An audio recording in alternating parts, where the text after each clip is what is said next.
victim of sexual assault. No clothes, no identification. On a case like this, where do we start? Even finding the crime scene requires a leap of faith. I'm not a mountaineer or a rock climber. You don't really think about that. You just do it. Once he's fulfilled his fantasy, he threw her lifeless body down this cliff.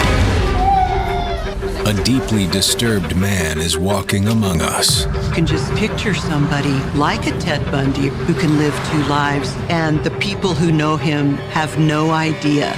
And it's up to Detective Joe Kenda to unmask him. He took my hands. He was becoming physically excited at the idea of telling me. Holy smokes. It is a startling moment when you confront insanity living and breathing in front of you, and he's holding your hands. Gold Camp Road is a 25-mile stretch of dirt road that goes out of the west end of Colorado Springs. It's very curvy, has steep cliffs. You have to be pretty brave to drive that road at night.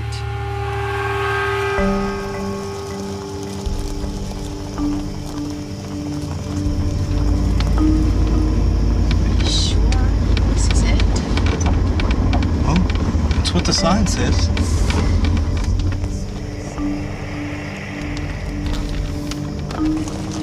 It's a beautiful drive, but at nighttime, it also has a special draw. There's legends that the ghosts of miners from back in the 1800s can be heard. It's dark out there. Yeah, I mean, how are we even gonna see the ghosts? Don't be such a skeptic, Lucas. Maybe we'll hear them.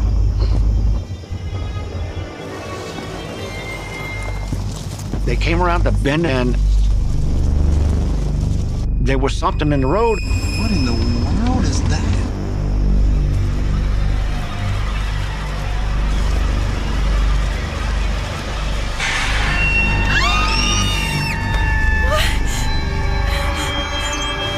Lo and behold, here's a lady, a naked lady. Blood-soaked from head to toe. This is more terrifying than finding any ghost. She needs help, and she needs help now.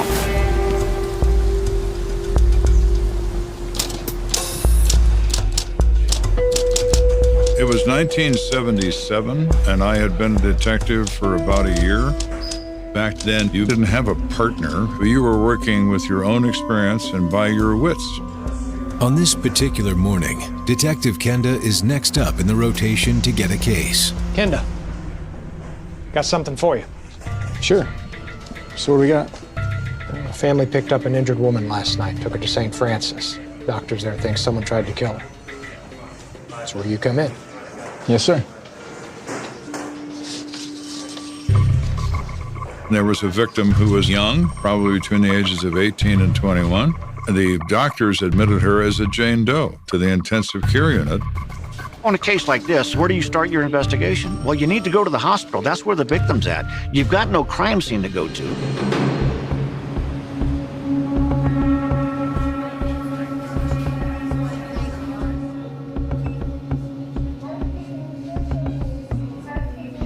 Are you the detective? Yes, Joe Kenda. Hi, Dr. Langstaff. She's lucky she's alive. This victim had been beaten, had been stabbed 6 times, and had been savagely sexually assaulted. You know, there's something else. It may not be related, but we all noticed. It looks like someone sawed off a chunk of her hair with a knife. It's too weird to be a haircut. Yeah, that could be helpful. Could have been taken by her attacker. People who commit the crimes of sexual assault take souvenirs to relive the moment. If he took the hair, he kept the hair. We have a name yet? No, she's unconscious still. To be honest, she might not make it. With the victim unable to describe her assailant, Kenda's only way forward is to pinpoint the exact location where the crime occurred. So now my next stop is the Gold Camp Road. What can I learn going up there, if anything?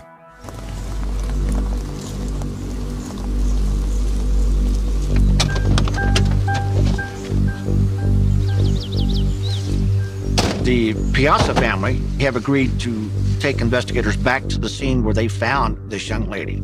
So she was walking down the road towards us and she collapsed. It's right about here. God, it was terrifying. I bet. You know, you just might have saved her life. You should be proud. Yeah, we just did what anyone would have done, you know? Now, do you mind waiting by the car? We're gonna have a look around. Yeah.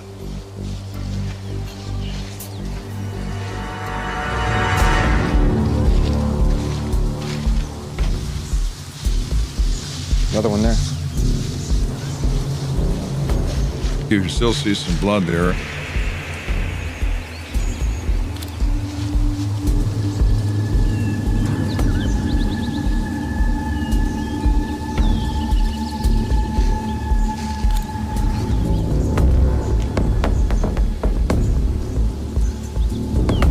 There are severe drop-offs to one side of that road, and there appears to be blood on some of the rocks down that embankment. So did our man throw her over this cliff after he assaulted her? It looks as if he might have.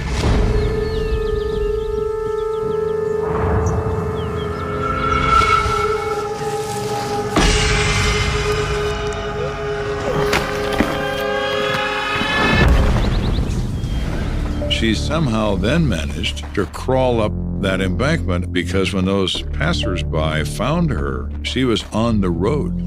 The blood trail suggests the true nature of the attack on Kenda's Jane Doe, but he will need additional physical evidence in order to identify the perpetrator.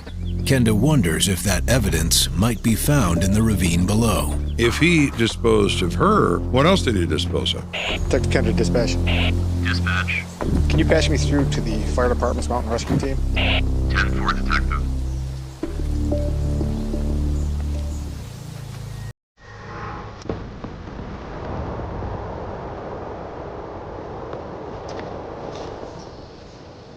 So how far down do you think you need to go? I don't know exactly. I just need to follow the blood trail and see where it takes me. Okay, well, let's go get you rigged up.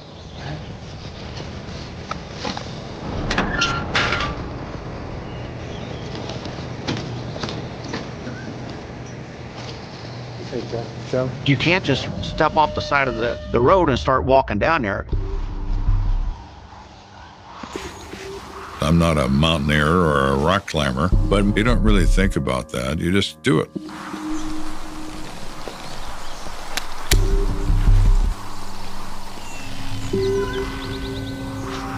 Here goes nothing.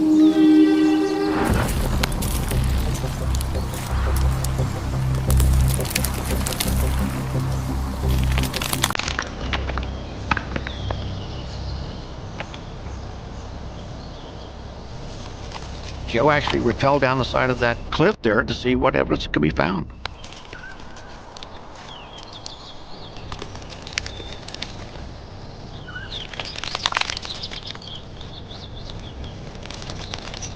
You know, you could take a tumble and not stop falling for 150 feet. It's very treacherous. I've carefully worked my way down to where I saw the blood. And I work my way down a little further, and I see more blood. Anything? Negative, just more blood.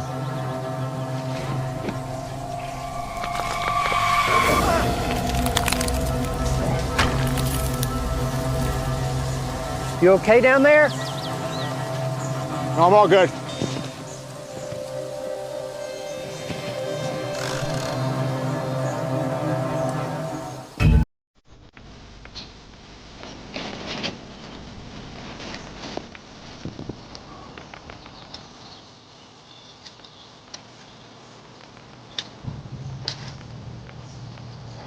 I see more blood against a very large rock. So that's the stopping point. She ran into that, and it prevented her from falling any further down this embankment, or she would have never been found. We would have found bones, maybe, at some point. Joe described after rappelling down, seeing handprints of blood on rocks and whatnot as this young lady clawed her way back to the top of that road. Surveying the base of the ravine, Kenda finds nothing other than the bloody handprints. There was absolutely nothing. No fragments of clothes, no shoes, no anything. Blood and blood only. I am left with absolutely nothing to lead me to the identity of a very sick and dangerous individual. All right, I'm coming back up. I know he's still out there. He's enjoying his memory of this enough to want to experience it again. What can I do to stop that? At the moment, I can't do a thing.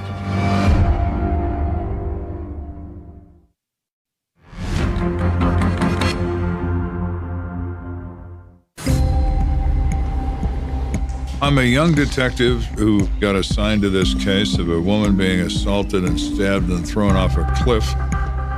Now what?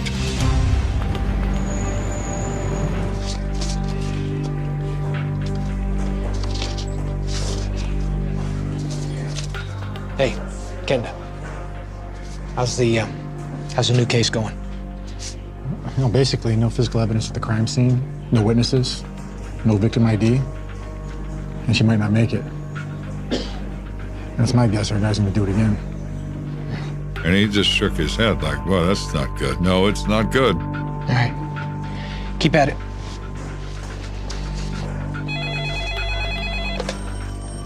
Miss Kenda. Hey, Kenda, Dr. Langstaff at St. Francis. Your girl's awake.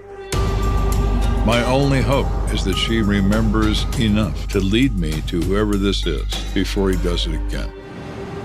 Speaking with the staff at St. Francis, Kenda learns his Jane Doe is in fact 20-year-old Caitlin Bennett. Line Detective Kenda, mind if I ask you a few questions? Just thought you'd never get here. I want you to lock that bastard up. She's alert, she is talkative, and she's obviously one tough little chick. And you could see her demeanor was the reason she survived. First, I need some basics. Is there anyone, family members that I could notify, let them know that you're okay?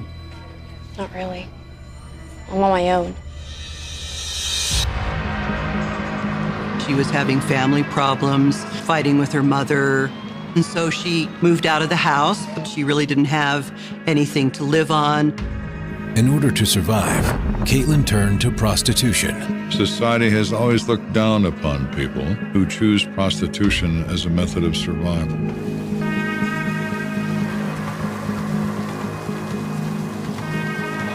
I say to all of those people, they wouldn't be so critical if they ever had been in their shoes.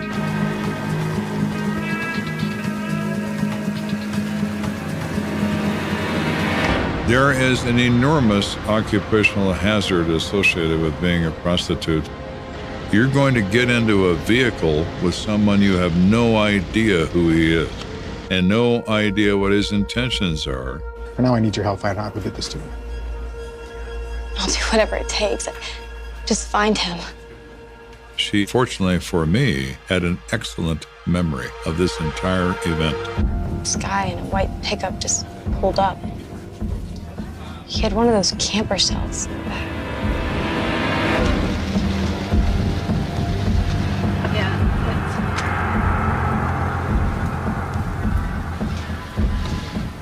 You looking for a good time? That's exactly what I'm looking for. Come on in.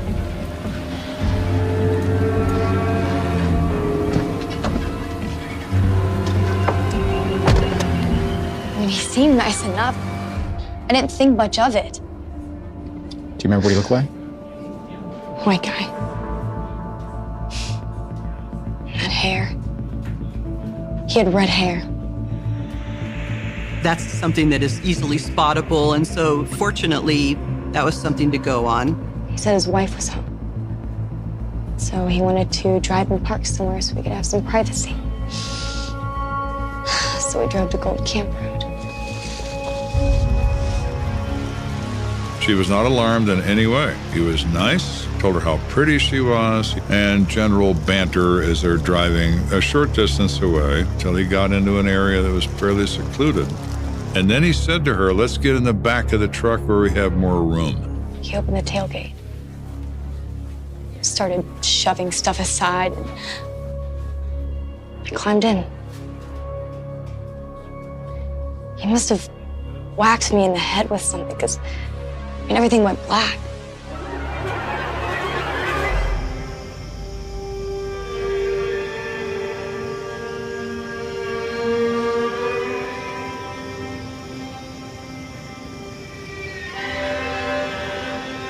When she awakened, she was naked, bleeding, grievously hurt, and laying against a boulder 100 feet down the ravine from where she had been in that truck.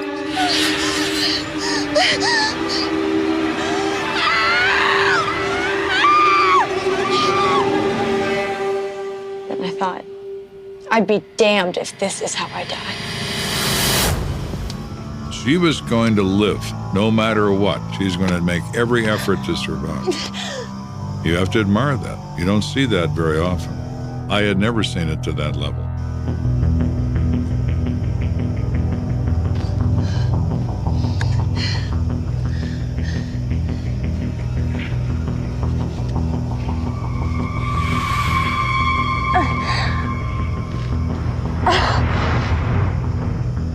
It's the kind of thing where your survival instinct takes over.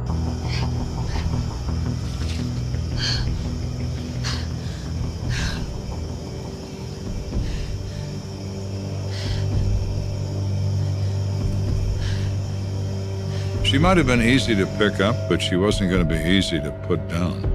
You already gave me his description. What about his truck? You said white, camper shell. Was there anything else distinctive about it? No, not really. When I was climbing in the back, I mean, the last thing I remember seeing were just a bunch of tools. Tools? What kind of tools? Like wrenches, big red ones. There was a wheel in front of them. It was like 2 or 3 feet long. Okay, Caitlin. Well, thank you. I will find him. I promise you. So now I've got something to do, and I've got places to go. The first step is to go to South Nevada Avenue to find the girls who were with her when she got in that white truck. We'll go back one next time, huh? Thanks a lot, jackass. You just cost me a customer. You know a girl named Caitlin Bennett? Yeah, we know Katie. She doing okay? She's in bad shape. She's gonna be all right. Did you happen to see who she left with yesterday? He was driving a white truck. Never seen him before. Did you get a look at him? License plate, anything? No. Thanks for your help. So maybe this is his first time. We just need to find him before he tries his second one. The chances of him showing up back here on South Nevada are pretty high. So you want to continue to pull surveillance to see if this particular truck pulls back up. So I instructed the sector officers who work the South Nevada area. I got a white truck with a camper shell and a red-headed white male driver. You see that guy, you stop, you identify him.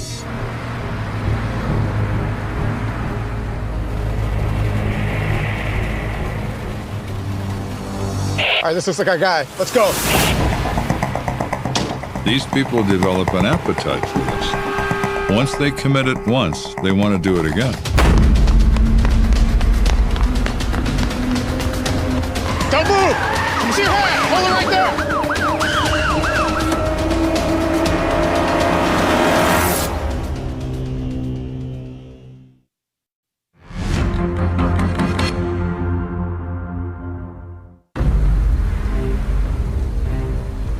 We are looking for this white truck and a red-headed driver to put a stop to what I suspect will be a pattern of extreme violence if we don't find it. Let me see your hands!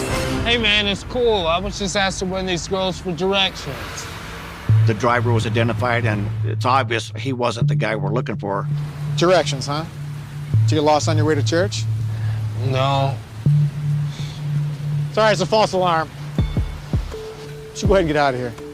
All right. I'm gonna head back to the office, leave this to you and your guys. Okay, Joe. I'll call you if we find something. After coming up empty, Kenda hands over surveillance duties to the Vice Squad and heads back to the office to take another look at the victim's statement. We're back to her description of the contents of the back of the truck. She said he had tools in there. They were red and they were 2 or 3 feet long, and they had like a wheel at the front. So I did a quick little drawing.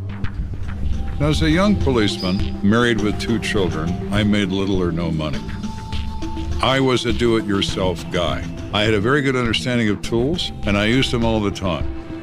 Well, it's a pipe wrench. So I began thinking about that when she described 3 feet long wrenches, pipe wrenches. A homeowner would never use a wrench that big.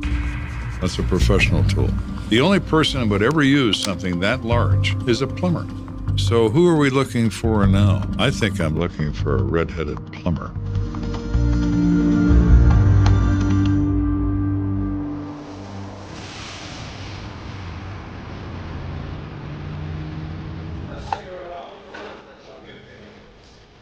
Hey, Bob, you want to hand me the yellow pages? Yeah. There you go. You don't call a private investigator, have him solve the case for you? No, I'm just going to call some plumbers. Plumbers? Yeah, Sergeant, I'm onto something. Just you wait. All right. Let me know if you need any help.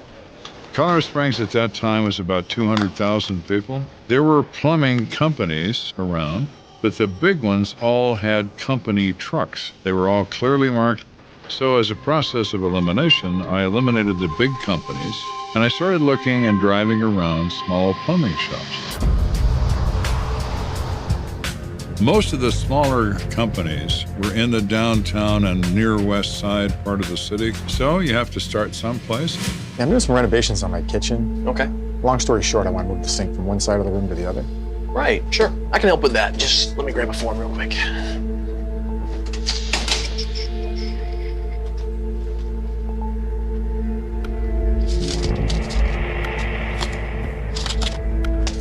You know, it's kind of a big job.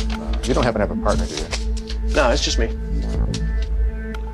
Maybe I'll find something of interest, maybe I won't, but I'm gonna at least try that.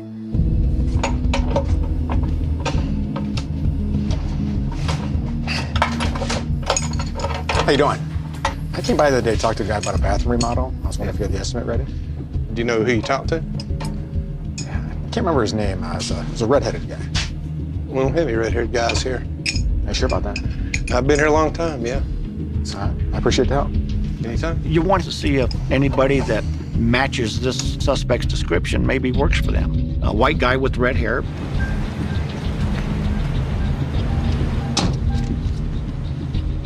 Well, he contacted several plumbing companies and nobody fitting that description worked there.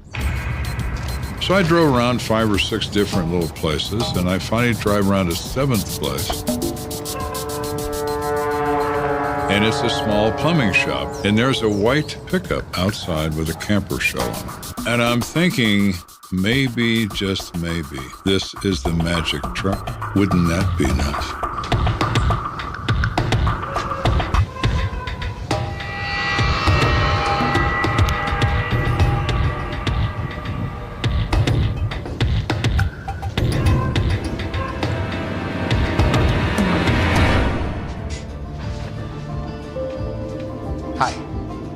How can I help you? Yeah, I got this leaky pipe that I need to have fixed, and this place was recommended by one of my friends.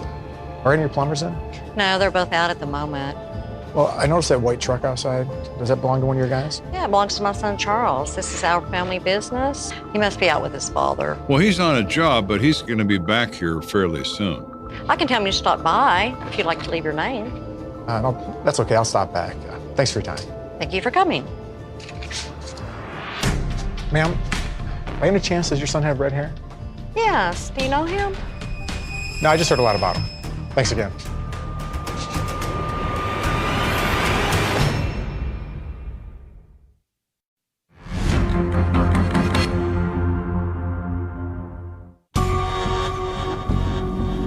I am making progress. In the case of the attempted murder of Caitlin Bennett, I have placed a local plumber in the crosshairs of my scope. Let's see if he's got the right truck and the right contents. Based on the auto registration for the truck parked at the plumbing shop, Kenda confirms his suspect's identity, 23-year-old Charles Warren. All right, Mr. Warren, let's see what you've been up to. I check the record and I find nothing. There is zero information in the ID and record section on anyone by that name at that age. He has the cleanest possible record. He doesn't have one. He's never even gotten a parking ticket. With nothing in Charles Warren's record to suggest he's a violent criminal, Kenda is hoping he can use a recent photo of him to help Caitlin Bennett ID her assailant. But there's no photo of Warren on file. At least not yet. Hello? Judges have no difficulty signing it because you're not really doing anything invasive. So I take this court order, I drive back to the plumbing shop. Charles Warren? The one and only. What can I do for you? Oh, Charles, this is the man I was telling you about? The one with the leaky pipe? Man, I have more pressing needs with your son. Mr. Warren, I have a court order for your photograph in connection to an attempted murder investigation. What? Seriously? Is this some kind of joke? No joke. He is shocked that the police want to talk to him. Well, sure. You can take my photo. You don't need a court order. I didn't do anything. Go ahead and take your hat off. Is this really necessary? It's okay, Mom. It's just a mistake. Turn to the side. Oh, heaven's sakes. I mean, is there any questions I can answer for you? What's this about? We're all done here. Thanks for your time.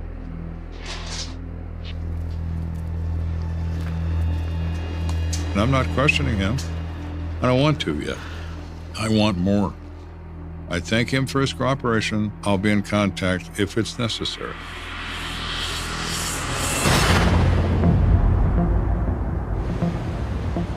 Caitlin, I'm gonna show you some pictures. And I want you to take your time. Tell me if you recognize any of these people on this sheet of paper, okay?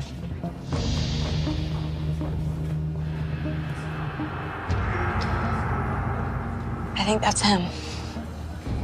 And she was pointing at the photograph of Charles Warren. Well, I need you to be sure. Is that the guy that hurt you? Yeah. Yeah, that's him. Great.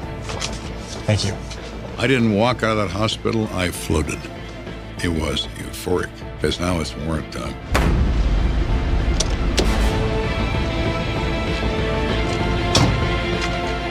Fourth all one requesting backup. As soon as we get that warrant signed, we're going to hit that house.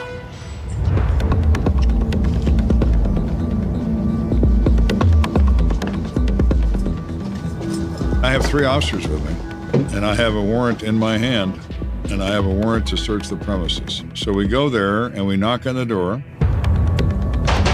Police, open up!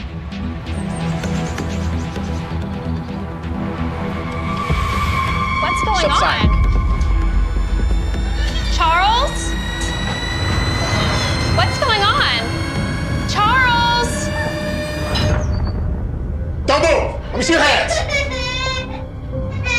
Stand up. Up against the wall. You're under arrest for the attempted murder of Caitlin Bennett. I didn't do anything. And there is total shock, total, absolute shock. The mother is shaking. The father is staring at us. The wife doesn't know what to do. The little child is starting to cry. Let him go! It's okay, honey. Stay seated. It's okay. I promise. I don't know why they think I did something. I didn't. It's got to be incomprehensible. And can you imagine being the wife? It's okay.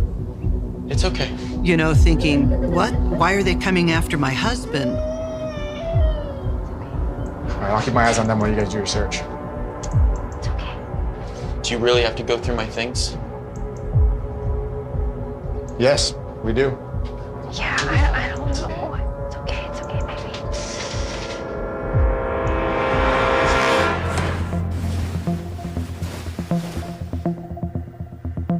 Anything? Not yet. You check the closet? No. I'll check.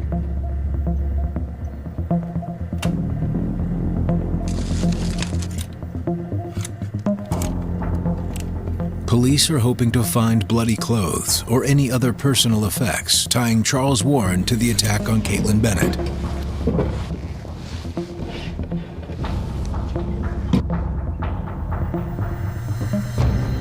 You got anything? No, I got nothing. So we are searching this whole house and we find nothing. The officers come out and report that they find no clothing anywhere, closets, under the beds, in the dressers, any place they look. Detective. We didn't find anything. It's gotta be something. We tore this place apart. I mean, you sure we have the right guy? All right, you stay here, I'm gonna keep looking. Okay.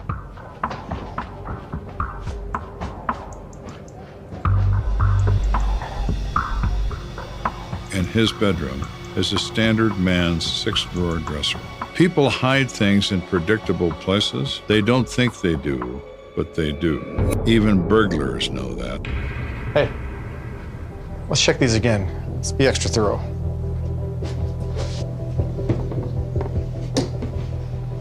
You don't want to go into somebody's house and like throw the clothes all over the floor. No, you pull the drawers out, you look through the drawer to see if any evidence is there. I pull out the top drawer, nothing.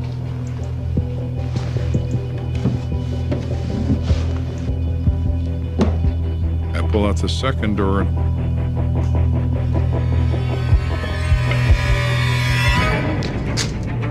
Bingo. And taped to the back of the drawer is hair, and it's her color. Oh, my. Charles, you son of a bitch. Here we are. I've got you by the throat, and I'm not going to let go.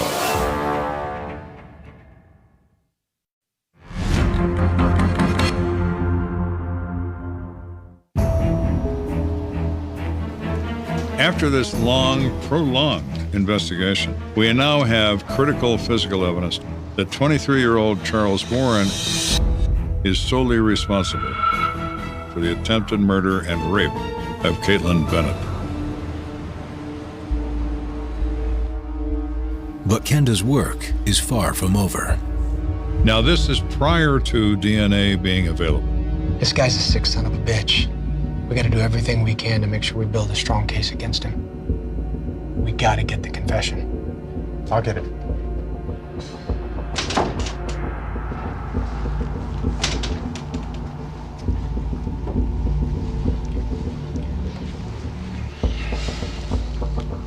Charles immediately proceeds into absolute denial. I didn't do any of these things you keep saying. You don't understand. I have a wife and child. Why would I put any of that at risk? He's trying to convince us that he's a good family man, a good worker, a good citizen of the community. And to all outward appearances, Charles seems just that. The problem I'm having, Charles, is we found the hair of the victim in your bedroom. It's kind of odd, isn't it? And I saw a flash of anger in him that I had not seen. I told you not to touch my things. All of a sudden, he was somebody else. And he caught himself. And he went back to innocence. Why don't you tell me how the hair got there? How would I know? I bought the dresser at a garage sale. You really think I took the whole thing apart when I got it home? Charles Warren maintains his innocence for the next 2 hours. And the next. I don't know any of And the this. next. And he was continuing with the denial, and I didn't see the anger anymore. I didn't see that again. Charles, you take this to trial, they're gonna destroy you. This is your only chance to get a lighter sentence, is if you cooperate with me. Excuse me for a second. So my boss looked at me, was holding up his wrist and pointing at his watch, and I knew what he meant. You know what time it is? You're pushing 6 hours here. I'm close, Sarge. There is no time frame for an interrogation, but if you go over the 8 hours, the defense attorney will make the argument to a judge that they coerced a confession. I don't want to give his attorney any ammunition to shoot any holes in our case. I know I can get this. He's starting to crack. I can see in his eyes. I just need a little more time. You got 31. Don't make me regret this. I won't.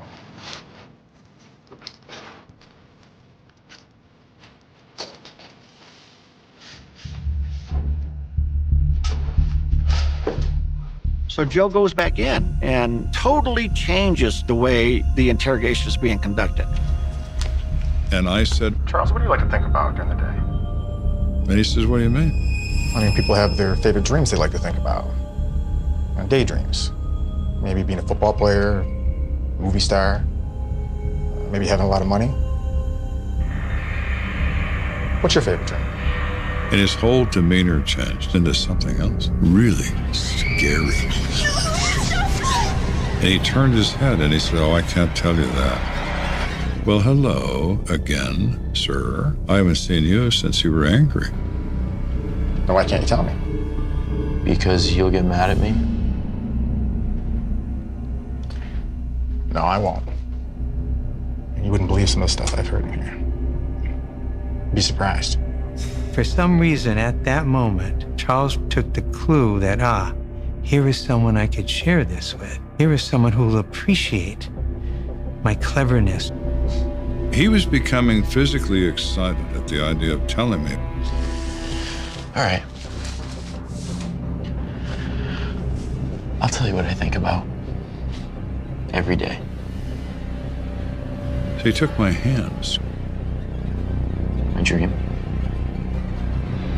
is making love to women in their own blood while they're dying.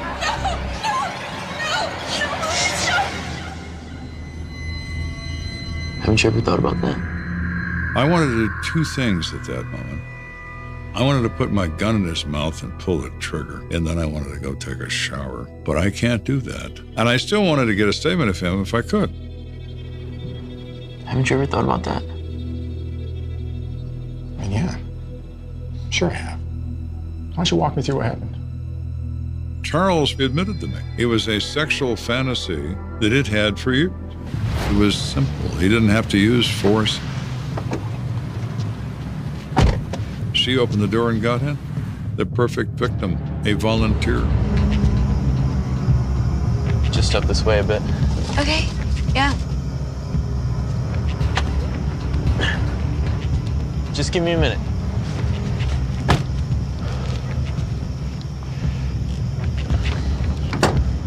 When he tells her to get in the back of the truck where they have more room, that's step one of the plan. Let me get her in the back where I have my toys. And that's what he did.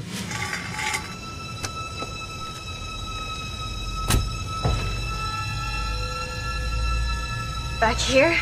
Yeah, I just had to clear some stuff. Yeah, if you say so.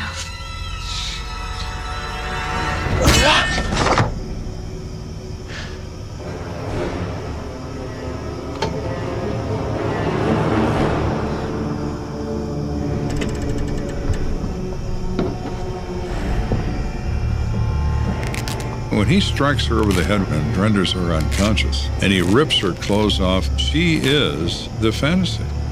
He then can do whatever he wishes with this unconscious female for his own sexual gratification. How sick is that? It's as sick as it gets.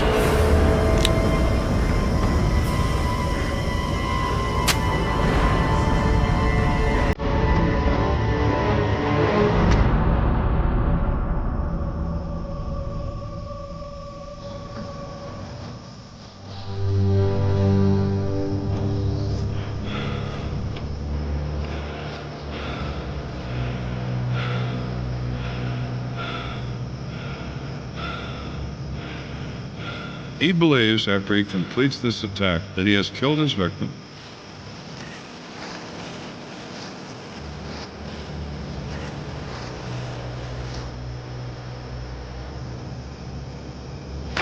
He disposes of her over the side of this cliff and goes home with his souvenir stuffed in his jeans, her hair.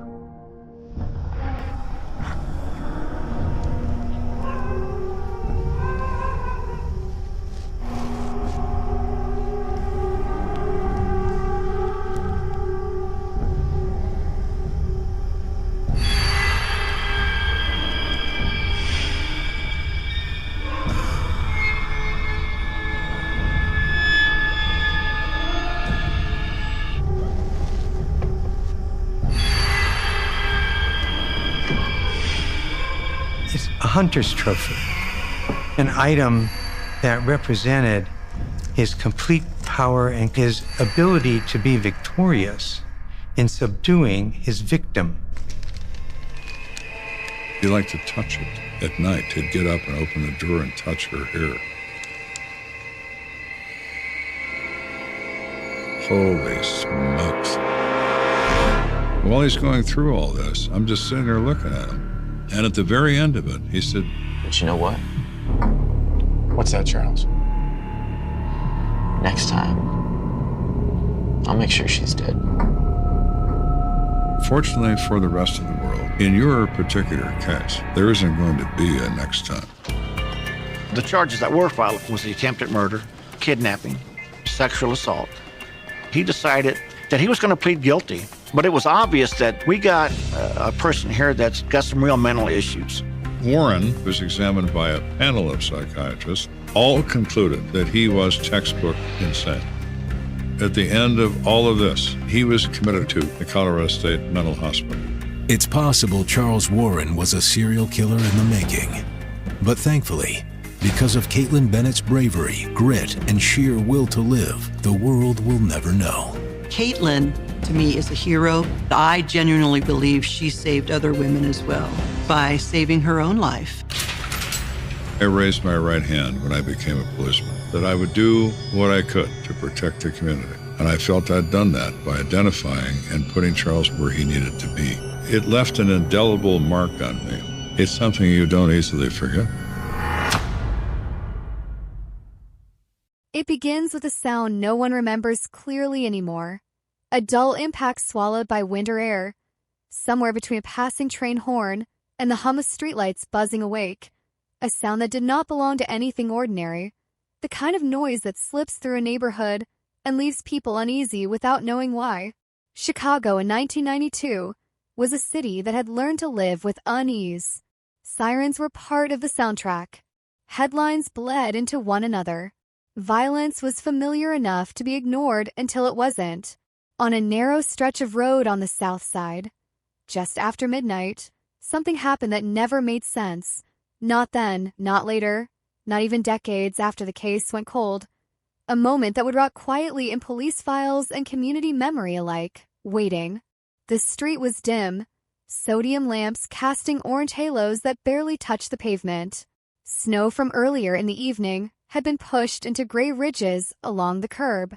A payphone stood near the corner, its receiver dangling, swaying slightly in the wind, clicking softly against the metal housing. This was where the night fractured. A car was found idling, driver's door open, engine coughing in protest. Inside, the radio still played. A late-night talk show murmuring into emptiness. There was no driver, no blood on the seat, no sign of a struggle anyone could agree on. Just the quiet certainty that someone had vanished into the dark. The missing man's name would appear in the paper the next morning, then again a week later. Then not much at all. He was 32, worked irregular hours, known to most as reliable, quiet, forgettable in the way many people are until they're gone. His family described him as cautious, the kind of person who locked his doors twice and called when he said he would. Friends said he wouldn't just walk away. Detectives wrote voluntary disappearance in pencil, then erased it, then wrote it again. Chicago had seen people vanish before, but something about this one felt wrong from the start, like a sentence missing its ending. The initial investigation moved fast, then stalled just as quickly. Officers canvassed nearby buildings, knocked on doors, asked about gunshots, screams, anything out of place. Residents shrugged, offered half memories. Someone thought they heard arguing. Someone else remembered tires squealing. Another swore there was nothing at all. Just the usual noise of the city. No witnesses stayed consistent. Surveillance cameras were rare, grainy, unreliable. The payphone had been used dozens of times that night. No useful fingerprints. No clear timeline. The car was impounded, searched inch by inch, then returned to the family, empty as it had been found. As days passed, then weeks, the language shifted. Missing became possibly deceased. Hope thinned but did not break. Detectives followed leads that dissolved on contact. A sighting near a bus station, a rumor of a fight at a bar, a tip from an anonymous caller who never phoned again. Each lead promised clarity. Each delivered nothing. The case file grew heavier, thicker with paper but lighter on truth. The phrase cold case was not written yet, but everyone felt it forming. Chicago in the early 90s was a city under pressure. Homicide units were overwhelmed. Cases competed for oxygen. If a body appeared, resources flowed. If it didn't, attention drifted. This disappearance existed in an uncomfortable middle space, not dramatic enough to demand urgency, not clean enough to close. The family learned to read detectives' faces, to hear what wasn't being said. Phone calls slowed. Updates became vague. Eventually, silence. Years passed, and the neighborhood changed. Buildings were renovated, then abandoned again. The payphone was removed. The streetlight was replaced with a brighter one that cast a colder glow. New residents moved in, unaware they were stepping over the footprint of an unanswered question. The missing man's mother kept his room the same for a long time, then changed it slowly, reluctantly, as if each moved object was an admission of defeat. Birthdays came and went. Holidays arrived with an empty chair that no one mentioned directly, but everyone felt. The case officially went cold without ceremony. No press conference, no final report, just a transfer to storage. A cardboard box labeled with a date and a name. Detectives retired. Notes written in shorthand lost their meaning. The city moved on, but cold cases don't disappear. They linger, fermenting in the dark, absorbing speculation, growing heavier with time. Every few years, something would stir it again. A body found elsewhere, a confession in another case, a new detective with fresh eyes. Each time, hope flared briefly, then dimmed. Rumors filled the vacuum where answers should have been. Some said it was a robbery gone wrong, the kind that left no witnesses because there was no witness left alive. Others whispered about gangs, about mistaken identity, about a debt no one knew existed until it was paid in silence. One theory suggested he staged his own disappearance, a clean break from a life no one else understood. That theory never sat right. It didn't explain the car. It didn't explain the radio still playing. It didn't explain why no trace of him ever surfaced. Not a bank transaction, not a social security hit, not a rumor solid enough to chase. Detectives who glanced at the file years later noticed what others had missed or dismissed. Small inconsistencies, a timestamp that didn't align, a statement taken too late at night, too casually, a patrol log that placed an officer nearby who never mentioned seeing the car. None of it was enough. Cold cases are built from fragments that refuse to become whole. Puzzles missing pieces you're not even sure ever existed. The community carried the story in pieces too. Parents warned their children not to linger near that stretch of road, though they couldn't say why. Local papers occasionally ran retrospectives, lists of the city's unsolved mysteries, his name appearing midway down, a paragraph long, easily skipped. Chicago 1992 cold case remains unsolved. The headline would read, "A familiar sting softened by repetition." People stopped expecting an ending. Time did what time always does. It blurred edges. Witnesses forgot details or convinced themselves they'd never known them. Evidence degraded. Memories became stories, then rumors, then faded entirely. And yet, somewhere beneath the layers of neglect and resignation, the truth stayed put, unchanged, patient. Cold cases don't need momentum. They need coincidence. They need accident. They need one moment that doesn't belong, one unexpected disruption that cracks the seal. No one in 1992 could have imagined how this story would surface again or from where. Not from a tip line, not from a confession letter, not from a deathbed admission, whispered too late to matter. It would come from something mundane, something so routine it barely registered at first, an interaction so ordinary it blended into thousands of others, unnoticed, uncelebrated. That is the cruelty of cold cases. The answers often hide in plain sight, waiting for the world to stumble over them by chance. For decades, the disappearance existed as a question mark in the city's history, a footnote to louder tragedies. But questions have weight. They press on the people who carry them. Detectives who remembered the case would admit, quietly, that it bothered them, that something about it never fit, that they wondered if they'd missed the obvious. The family learned to live with not knowing, a skill no one wants but many are forced to master. The street itself absorbed the secret, holding it under layers of asphalt and snow and time. Chicago kept breathing. The file stayed closed. The case stayed cold. And somewhere out there, whether in memory or reality, the truth waited, untouched by years, unaffected by disbelief, ready to surface when no one was looking, when the city least expected it, when a routine moment would suddenly, violently collide with a past that refused to stay buried. By the mid-90s, the file was already gathering dust, but the city never truly forgot.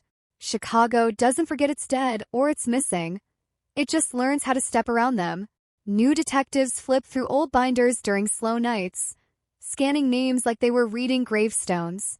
This case always slowed them down. A man vanished without violence anyone could prove, without witnesses anyone could trust, without a body anyone could bury. It gnawed at the edges of logic. Most disappearances follow patterns. This one resisted all of them. The neighborhood had its own version of the story by then. People spoke of that corner the way they spoke of bad weather, with resignation. Something happened there, they'd say, never specifying what. Kids who'd been toddlers in 1992 grew up hearing fragments. Warnings delivered without context. Don't stop your car there late at night. Don't linger by the curb. Don't trust the quiet. None of it came from official sources. It came from memory passed hand to hand, altered slightly each time, but always carrying the same undertone: unfinished business. Inside the police department, the case lived on as a frustration more than a priority. Budget cuts reshaped units. Veterans retired. New recruits arrived with no connection to the past. The missing man's name appeared on lists circulated once a year.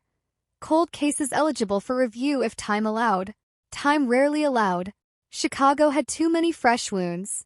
Too many bodies that demanded immediate answers. Cold cases were for later. Later stretched into decades. Evidence lockers don't age well. Boxes warp. Labels fade. Paper yellows.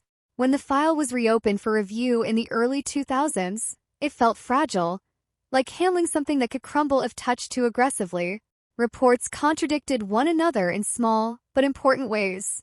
A patrol officer's notes didn't match dispatch records.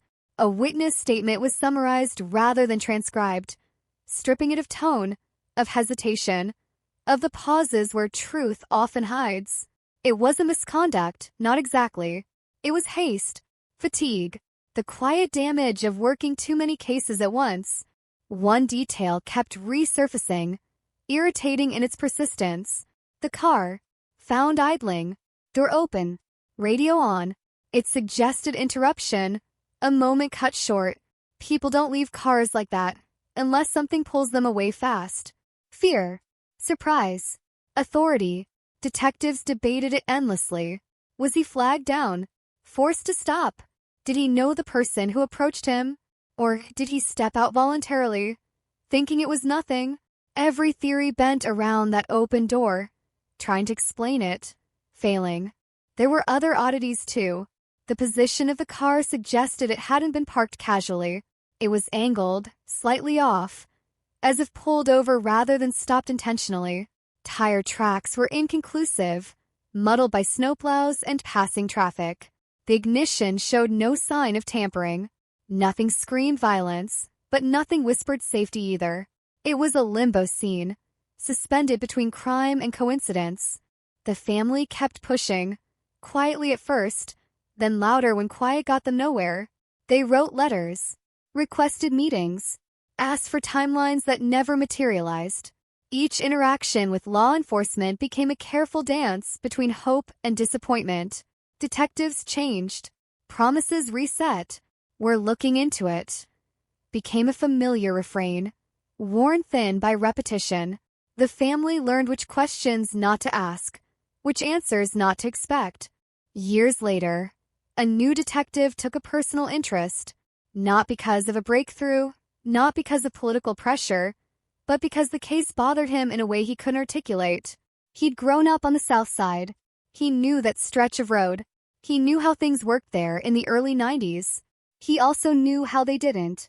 Something about the original assumptions felt off. The case had been treated like a disappearance when it behaved like an abduction that left no mess. He reread every report slowly, deliberately, like a man reading between lines written by strangers long gone. Patterns emerged where before there had only been noise. The timeline tightened. The window narrowed. He noticed how often the word routine appeared in the reports, as if labeling something routine made it harmless. Routine patrol, routine stop, routine night. Routine explanations have a way of hiding extraordinary truths. The detective tracked down witnesses who were now decades older, if they could be found at all. Some refused to talk. Some couldn't remember. Others remembered too much. Memories reshaped by time and rumor. One man recalled flashing lights, though he wasn't sure if they were police. Another remembered a uniform, but couldn't say whose. A woman insisted she heard someone say, "Just step out of the car." A phrase so ordinary it sounded meaningless, yet it stuck with her for years. That phrase echoed in the detective's mind. Just step out of the car. It was the language of authority. Calm, controlled, non-violent on the surface. It fit the scene too well. It explained the open door, the idling engine, the lack of struggle. It suggested compliance. It suggested trust, or at least submission. It suggested a moment where resistance hadn't yet entered the equation. But if that were true, if authority was involved, then where did the trail go? Official records showed nothing. No arrest, no incident report, no mention of a stop at that location, matching the time.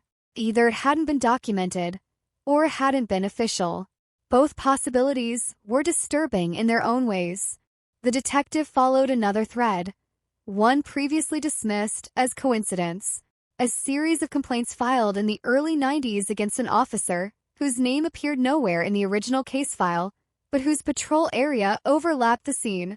The complaints described intimidation, unauthorized stops, aggressive behavior that stopped just short of provable misconduct. None had stuck. Internal Affairs closed them quietly. The officer stayed on the force, his record technically clean. It wasn't evidence, not even close. But cold cases aren't solved by evidence alone. They're revived by questions no one thought to ask at the right time. The detective wondered what that officer had been doing that night. His patrol log placed him on duty. His route passed within blocks of the scene. He'd reported nothing unusual. That, too, could mean nothing. Or it could mean everything. The trail went cold again, predictably. The officer had retired, moved away. Records were incomplete. Memories unreliable. The detective hit the familiar wall every cold case hits eventually. The point where persistence collides with reality. He filed notes, flagged the case for further review, and then, like so many before him, he was pulled away by newer, louder crimes. Time kept moving, technology advanced, databases merged, old records were digitized, searchable in ways they never had been. The case sat dormant, waiting for the world to change enough to accommodate its truth. Cold cases don't age alone. They age alongside systems that may one day be capable of handling them. Somewhere far from that South Side street, the missing man became a ghost people referenced without knowing his face. A statistic, a story, a warning. His family aged. Some died without answers. Others learned to live with the ache. Sharp but familiar. The city piled new stories on top of the old, burying it deeper, but never completely. And then, decades later, on a night that looked like any other, a set of flashing lights cut through traffic, initiating a stop so ordinary it barely deserved a second thought. Paperwork, Questions. A name entered into a system far more interconnected than anything that existed in 1992. A routine moment, logged automatically, time-stamped precisely, indifferent to history. The kind of moment that happens thousands of times a day. No one involved knew at first that the past had just exhaled, that a cold case, frozen in the assumptions of another era, had found the fracture it needed, that the truth, patient and unyielding, had finally found a way to surface, not through intention or confession, but through chance, the most dangerous ally of all. The stop itself looked like nothing, 2 lanes of traffic easing to the shoulder, the soft crunch of tires over gravel, the red and blue lights painting brief color across passing faces that would forget the moment almost instantly. The officer followed protocol, hands steady, voice neutral, license, registration. The driver complied, movement slow, practiced, the choreography of compliance perfected over years of repetition. A name was spoken aloud, then entered into the system, letters clicking into place one by one. Indifferent to the weight they carried, the computer hesitated, not long enough to raise suspicion, just long enough to feel wrong. Then it returned something unexpected, a quiet anomaly buried in a sea of routine alerts. The officer glanced again at the screen, then at the driver, then back to the screen. The name wasn't common. It wasn't rare either, but it was familiar in a way that tugged at memory, a half-remembered echo from training modules and outdated bulletins. The system flagged a connection, not a warrant, not an active case, but a historical note, a reference point that didn't belong in a modern traffic stop. A cold case. Chicago. 1992. Missing person. Unresolved. The officer said nothing at first. He'd seen database ghosts before, artifacts of old cases that never quite died. Most were meaningless, but something about this one prompted a pause, a second look. The birth date matched. The place of origin matched. Too many small details aligned too neatly to ignore. He excused himself, returned to his patrol car, and radioed it in. His tone still calm, still procedural, unaware he was standing on the edge of a decades-old fault line. Dispatch took longer than usual. Supervisors were notified.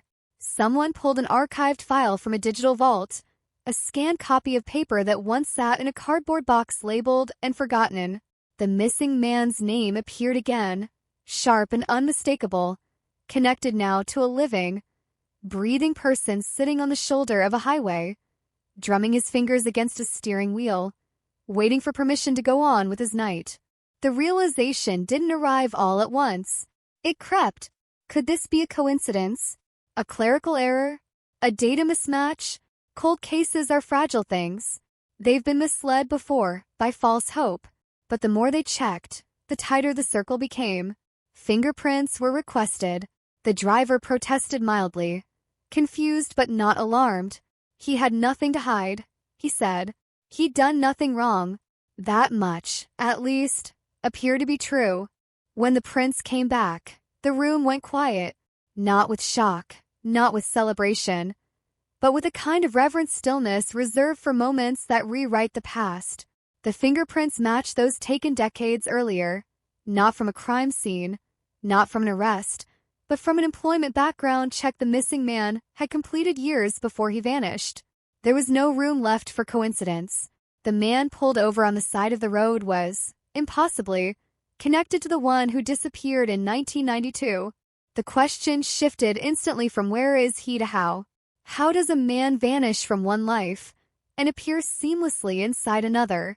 How does someone erase themselves so completely that even a city as watchful and unforgiving as Chicago loses the thread? Investigators approached carefully, aware that cold cases are as much about patience as they are about pressure. They invited the driver in for questioning, framing it as clarification. He agreed, still unaware of the storm gathering around him. In the interview room, under lights that never soften, the story began to form, slowly, reluctantly. The man spoke of leaving Chicago in the early 90s, of starting over elsewhere, of choosing silence as a form of survival. He denied involvement in any crime, denied knowledge of why his name would be attached to a missing person case. His answers were measured, rehearsed, like lines delivered many times before to an audience of one. But rehearsed stories often fray at the edges when pressed. Investigators listened more than they spoke. They noticed what he avoided. They noticed how he described his past without anchoring it to specifics. Dates blurred. Locations shifted. Names were scarce. When asked directly about the night he vanished, he hesitated just long enough to matter. His eyes flicked away. His breathing changed. The silence stretched. Cold cases live in those silences, in the microseconds where truth considers whether it's safe to emerge. He eventually offered an explanation, one that had sustained him for decades. He said he'd been threatened, said he'd been forced to leave, that disappearing was the only way to stay alive. He spoke of fear, of power wielded casually by someone who knew the system well enough to bend it. He never said the word police. He didn't have to. The implication hung there, heavy and dangerous. Investigators exchanged glances. The old complaints, the unauthorized stops, the language witnesses remembered. Just step out of the car. The pieces began to align, not cleanly, not comfortably, but convincingly enough to demand a deeper look. If his story was true, then the 1992 case wasn't just a disappearance. It was something darker. Something institutional, something that had survived by hiding behind routine. They pulled the retired officer's file again, this time with purpose. Patterns that once seemed inconclusive now stood out starkly. Stops that weren't logged properly. Interactions that ended abruptly. Complaints that described fear rather than injury. Intimidation rather than assault. Nothing criminal on its own. Everything suspicious in aggregate. The night in question showed a gap in the officer's activity, a window unaccounted for, explained away at the time as administrative delay. Confronting the past is never clean. The retired officer was contacted, interviewed, his demeanor polite, dismissive. He denied everything, said he remembered nothing unusual about that night, about that man, about that street. He'd answered similar questions before, he said, and they'd gone nowhere. He was right. For years, they had. But now the missing man was no longer missing. He was sitting in an interview room, breathing, aging, undeniable. The city felt the tremor as news leaked. Not headlines yet. Just murmurs among those who knew how to listen. A cold case stirred. A disappearance reclassified. Journalists began asking questions. Families of other missing persons watched closely. Hope and dread wrestling in their chests. If this truth had waited decades to surface, what else was buried? Waiting for the right accident to bring it up. The missing man's family was notified with care that still couldn't soften the blow. He was alive. He had been alive all this time. Relief crashed into anger, into grief, into confusion. Answers created new wounds even as they closed old ones. Decades of mourning collided with the reality of a man who chose, or was forced, to disappear. There was no script for that kind of reunion, no precedent that made it easier. Investigators pressed on, aware that time was both ally and enemy now. Evidence from 1992 couldn't be recovered, but testimony could be weighed. Patterns could be established. Truth could be approached, if not fully proven. The missing man's account was documented, cross-referenced, challenged gently but persistently. He spoke of fear that never left him, of nights spent looking over his shoulder, of a routine stop that turned into a threat so absolute it erased his former life. Whether the full truth would ever be legally confirmed remained uncertain. Cold cases don't always end with convictions. Sometimes they end with understanding, with acknowledgement, with a narrative that finally fits the facts. But one thing was undeniable now. The disappearance was no longer a question mark. It was a wound reopened, a story reclaimed from silence. A routine traffic stop had done what decades of investigation could not. It had forced the past into the present, stripped of context, raw and unavoidable. The city would have to reckon with it, with what it meant about authority, about trust, about the quiet ways lives can be altered forever. And as the cold case warmed under scrutiny, one truth settled in, heavy and unsettling. Some mysteries survive not because they are unsolvable, but because the world wasn't ready to see what they revealed. Once the story escaped the confines of interview rooms and internal memos, it began to change shape. Cold cases always do when exposed to light. What had been a single disappearance now unfolded into a broader question about power, fear, and the cost of silence. Newsrooms dug through archives, pulling yellowed clippings and half-forgotten reports, assembling timelines that felt uncomfortably incomplete. The headline traveled fast, but the details lagged behind, and in that gap, speculation thrived. Investigators moved carefully, aware that every step forward carried consequences far beyond one case. Reopening a 1992 cold case wasn't just about finding truth. It was about challenging assumptions that had been allowed to harden over decades. They reviewed internal affairs records with new eyes, no longer dismissing patterns as coincidence. Complaints once deemed unsubstantiated were recontextualized, seen now as early warnings rather than noise. Each file added weight, not enough to convict, but enough to disturb. The missing man, no longer missing in the strict sense, struggled under the sudden attention. He had spent years perfecting invisibility, living within carefully constructed boundaries, avoiding anything that might attract scrutiny. Now his past was being pulled apart by strangers. He answered questions because he had to, because he'd been waiting, perhaps unconsciously, for this moment to arrive. But each answer cost him. He spoke of fear that calcified into habit, of a life built around avoiding notice, of the exhaustion that comes from carrying a secret no one else knows exists. His account of that night remained consistent in its core, even as details surfaced slowly, cautiously. He described being pulled over by flashing lights that looked official enough to obey. He described a voice calm and authoritative, instructions delivered without urgency. Step out of the car, hands where I can see them. Nothing overtly threatening, nothing that would later look criminal on paper. Just a promise implied rather than spoken. He said he was told that if he didn't disappear, if he didn't leave and stay gone, consequences would follow. Consequences that didn't need explanation. Investigators questioned the plausibility of such a threat. Knowing how easily fear can reshape memory, they tested his story against what little evidence remained. The timeline fit. The behavior fit. The absence of violence fit. It explained why no one saw a struggle, why the car was left running, why there were no gunshots, no blood, no witnesses willing to swear to anything concrete. It explained the silence. Silence can be enforced without force. The retired officer maintained his denial. He appeared composed, practiced, a man who had answered difficult questions before. His version of events was simple. Nothing happened. He followed protocol. He remembered nothing unusual. Investigators noted how often he used the word routine, as if repetition could turn it into a shield. Routine stops. Routine patrol. Routine night. But routine, when misused, can hide extraordinary harm. Without physical evidence, the case hovered in a legal gray zone. Prosecutors weighed options carefully.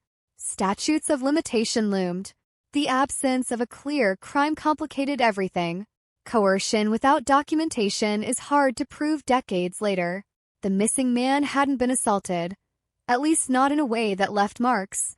He hadn't been detained officially. The threat existed in memory and implication, not in ink or recording. Cold cases often and not with a bang, but with a realization of how fragile truth becomes over time. Public reaction fractured along familiar lines. Some saw the story as proof of systemic abuse, a reminder of how easily authority can be weaponized. Others questioned the missing man's choices, asking why he hadn't come forward sooner, why he'd allowed his family to grieve for decades. The question betrayed a misunderstanding of fear's longevity. Fear doesn't fade when the threat leaves. It settles into the nervous system, becomes a way of navigating the world. The family found themselves in an impossible position. They had mourned him. They had built lives around absence. Now they were asked to reconcile that grief with the knowledge that he had lived elsewhere, under another name, carrying a secret they never knew. Reunion was tentative, fragile, marked by long pauses and unsaid words. Love remained, but it was threaded with pain. Cold cases don't just reopen files. They reopen wounds people thought had scarred over. Journalists pressed for a clean ending, a villain, a resolution that fit neatly into a headline. But the truth resisted simplification. It lived in the spaces between intent and outcome, between what could be proven and what could only be understood. Investigators continued to gather testimony, building a narrative strong enough to stand even if it never reached a courtroom.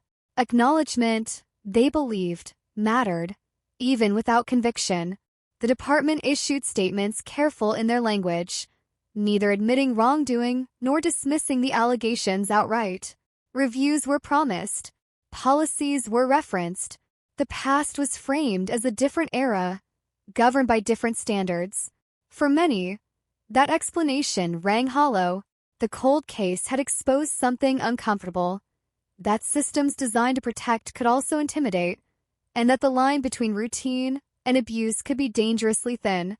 As the story unfolded, other voices emerged. Individuals who had experienced similar encounters in the same era came forward, hesitant but encouraged by the renewed scrutiny. Their stories echoed familiar themes: unlogged stops, vague threats, an understanding that resistance would only make things worse.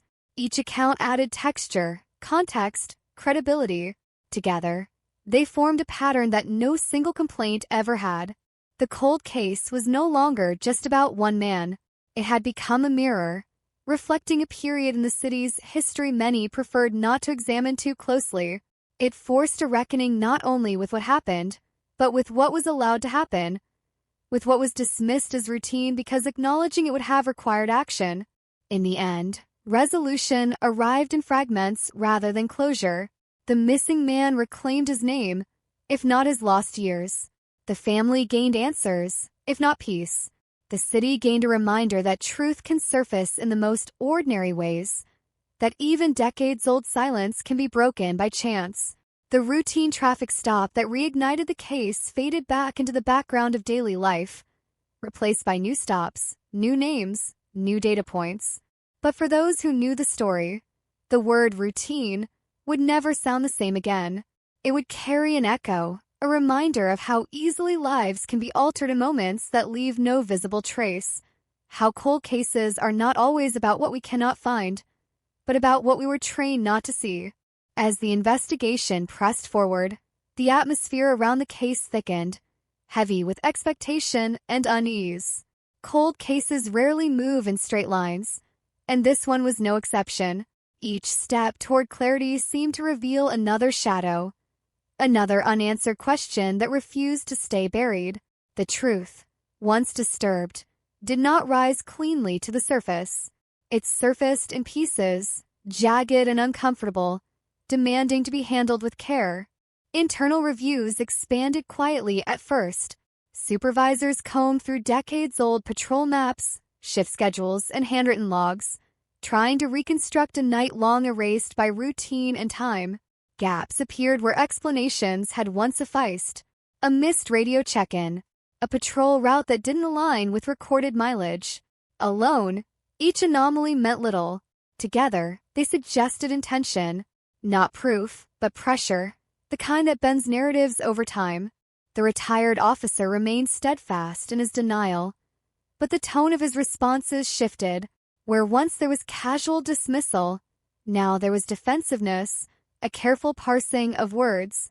He insisted that memory fades, that accusations grow sharper with age, that hindsight manufactures patterns that never existed. Investigators listened, aware of how memory can serve both truth and self-preservation.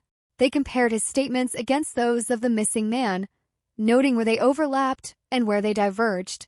Silence, again, became the loudest evidence. The missing man struggled under the weight of being visible. His story was scrutinized, doubted, debated. He was asked to account for every year, every move, every choice he'd made while the case sat dormant. He explained the mechanics of disappearance with an honesty that surprised even him.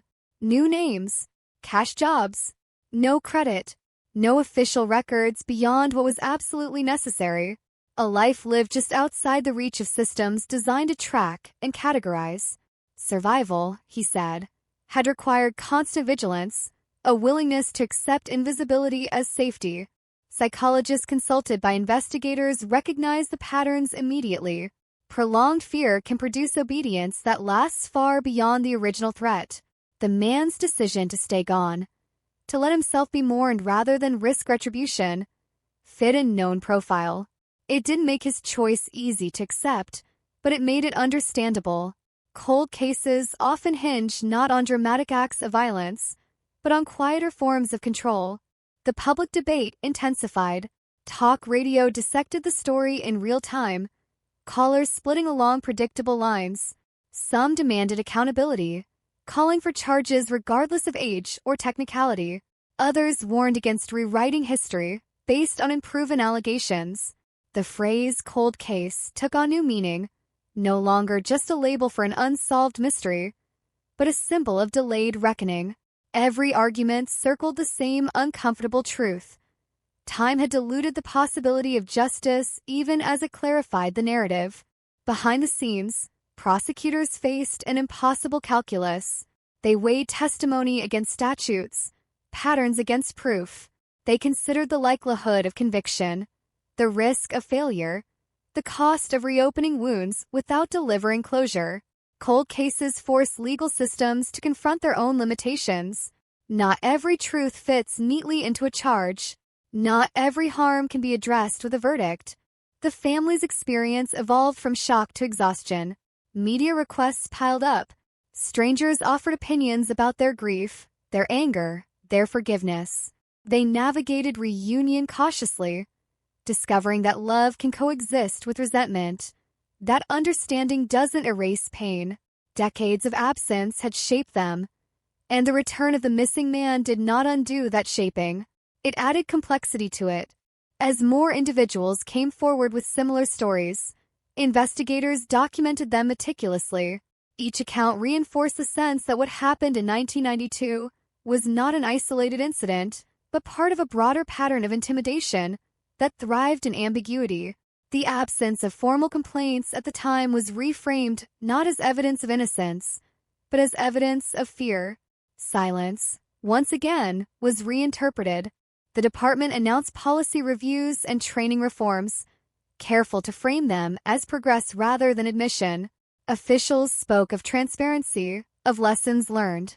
For some, it felt like too little, too late. For others, it was a rare acknowledgement that the system could evolve. Cold cases don't just solve crimes, they expose structures, revealing where safeguards failed and why.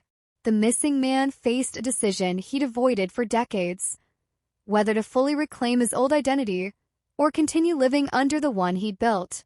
Both carried risk, both carried loss. He spoke of feeling caught between two lives, belonging fully to neither. The past demanded recognition, the present demanded caution. There was no roadmap for returning from a disappearance that had become legend. As the case neared its official conclusion, investigators prepared a report that read less like an accusation and more like a confession of institutional blind spots. It acknowledged what could not be proven and what could no longer be ignored. It reframed the cold case not as a failure of effort, but as a failure of imagination, an inability to conceive that harm could occur without visible violence. The report closed the file in a technical sense, but the story refused to end. It lived on in conversations, in policy debates, in the uneasy awareness that routine moments carry extraordinary power. The traffic stop that reignited the case faded into anonymity, its officer returning to daily duties, unaware of how deeply that ordinary act had cut into the past. Chicago absorbed the lesson slowly. Cities always do.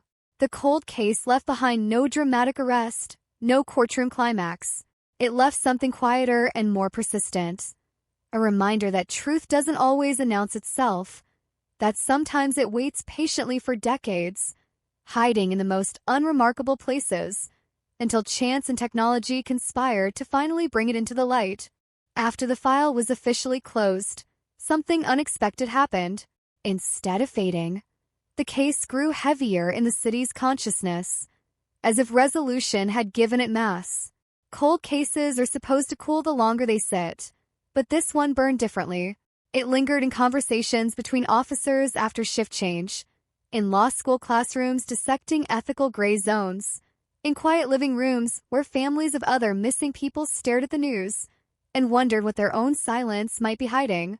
Inside the department, the case became a reference point, spoken of indirectly, rarely named outright. New training materials emphasized documentation, body cameras, accountability. Routine was no longer treated as harmless by default.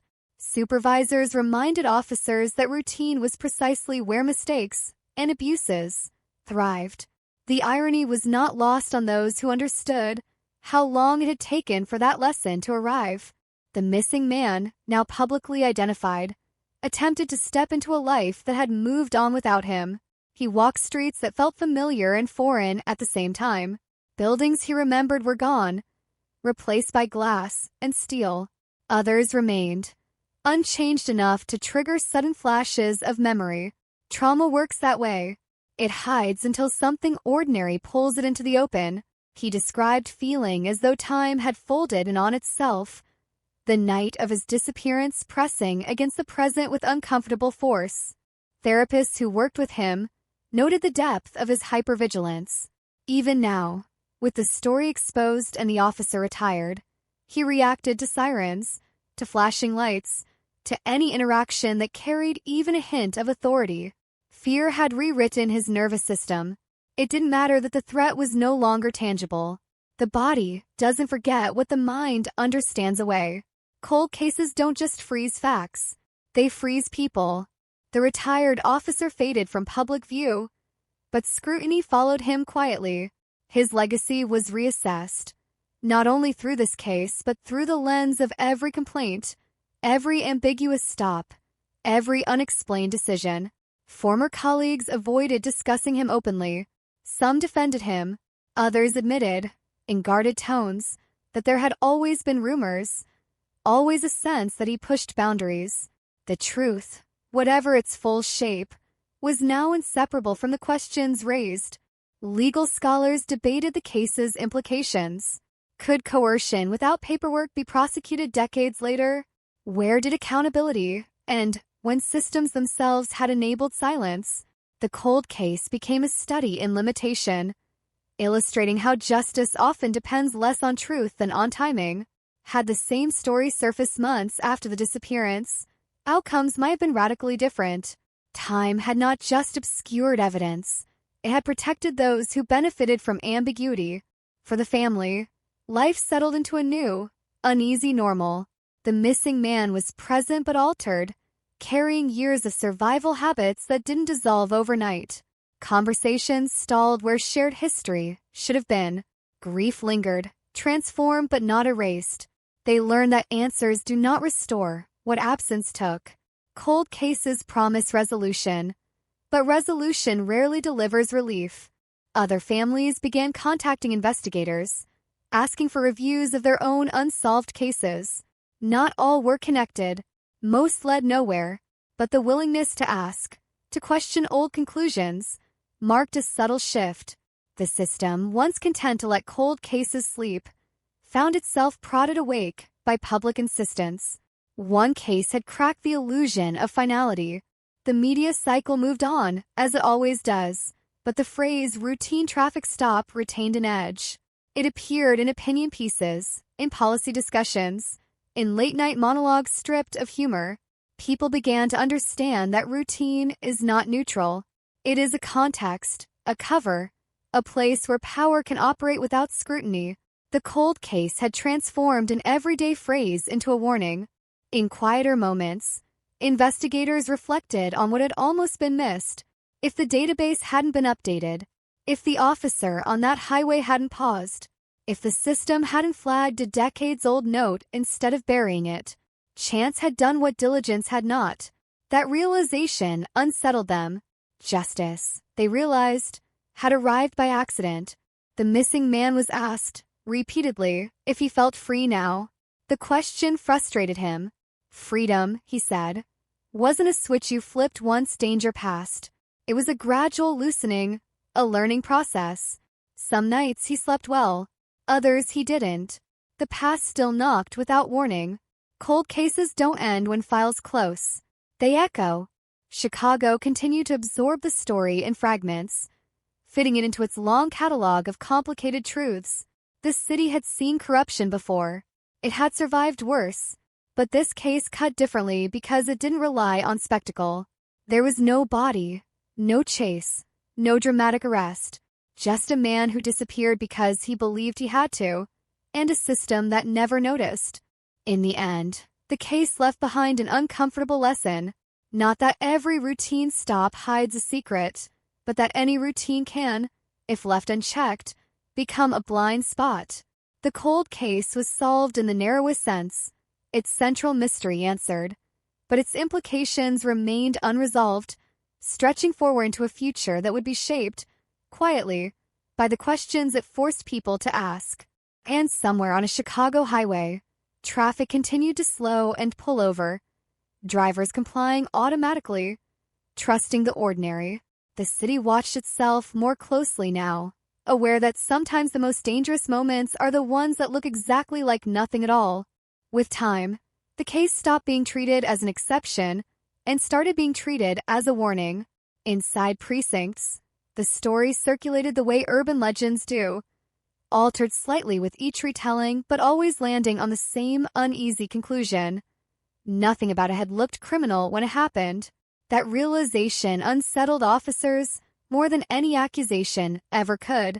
It meant the line between duty and damage had been crossed without alarms, without resistance, without witnesses brave enough or able enough to stop it. Policy changes followed, quietly reshaping daily procedure. More documentation, more oversight, more reminders that authority only exists when it can be accounted for. Body cameras became standard, their presence justified by countless arguments, but always haunted by this case in particular. Had a camera existed that night in 1992, there would be no mystery. There would be no decades-long silence. There would be no family learning the truth too late to reclaim what was lost. The cold case became proof of what happens when moments go unrecorded. The missing man watched these changes from the outside, both grateful and resentful.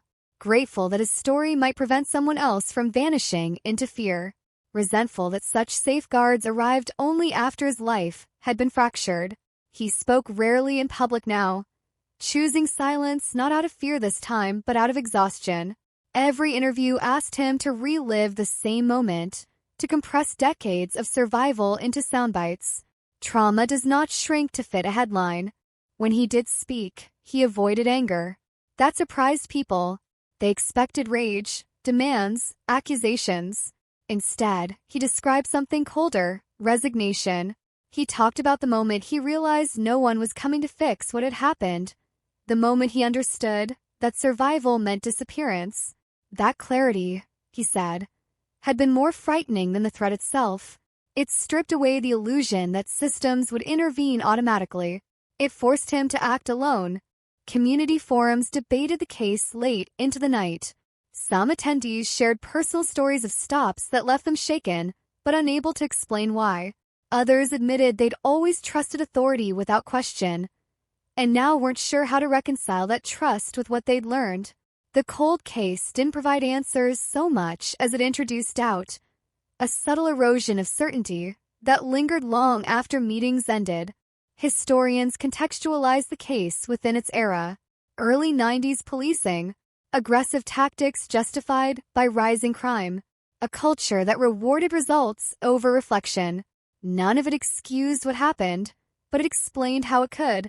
Cold cases thrive in such environments, not because no one cares, but because caring competes with urgency, with fear, With institutional momentum, the system moves forward, even when it leaves people behind. The retired officer's name became a footnote in these discussions, never fully centered, never fully absolved. Without charges, without a trial, he existed in a state of unresolved implication. Some argued that was unfair. Others argued it was inevitable. Cold cases rarely deliver clean villains. They deliver ambiguity, forcing societies to sit with discomfort rather than resolution. For investigators who had worked the file, the case left a permanent mark. It changed how they approached unsolved disappearances, how quickly they dismissed the absence of violence as benign. They learned to ask different questions. Not just what happened, but what might have been implied. Not just who acted, but who benefited from silence. The cold case had rewired their instincts. The family marked anniversaries differently now. The date of disappearance no longer carried the same weight as the date the truth surfaced. Two timelines ran parallel in their memory. The life they lived without him, and the life he lived without them. Bridging those timelines proved harder than anyone expected. Love existed, but it had to navigate years of separation shaped by fear and misunderstanding. There was no reunion scene dramatic enough to resolve that. As the years passed, the case was cited less frequently in news articles and more often in policy papers, training manuals, academic studies. It transitioned from story to lesson. That transformation was its own kind of justice, though not the kind that satisfies. Cold cases don't always end with punishment. Sometimes they end with prevention, with awareness hard-earned and reluctantly applied. The missing man eventually moved again, choosing a quieter place, farther from the city that held both his origin and his disappearance. Distance helped, but it didn't erase the past. He understood now that his story would follow him, detached from his control, interpreted by strangers. He accepted that as the price of truth finally being told, Chicago carried on, as cities do, absorbing the lesson without announcing it. Traffic stops continued, radios crackled, lights flashed, but something subtle had shifted. Officers hesitated an extra second. Drivers paid closer attention. Routine acquired weight. The cold case, once a forgotten file in a storage room, had reshaped behavior in ways no verdict ever could. It proved that even when justice arrives late and incomplete, it can still alter the present. And in that alteration, however quiet, the past finally made itself impossible to ignore. Long after the headlines stopped printing, the case continued its quiet work, reshaping how people remembered the past and how they navigated the present. Cold cases have a way of refusing finality. They settle into the background, influencing decisions without announcing themselves. In Chicago, the story lingered like a low-frequency hum, felt more than heard, altering the emotional geometry of everyday encounters between citizens and authority. The missing man found that time did not restore what fear had taken, but it did offer perspective. He began to understand his disappearance not just as an act of survival, but as a fracture that spread outward, touching lives he never intended to harm. That realization weighed on him. Guilt joined fear as a constant companion, quieter but more persistent. He had stayed alive, but at a cost paid by others. Cold cases create victims in layers, some visible, some not. Investigators who revisited similar files noticed subtle shifts in their approach. They no longer rushed past inconsistencies simply because they lacked immediate payoff. A missing log entry mattered now. An unexplained delay mattered. A witness who said, "I don't know," mattered.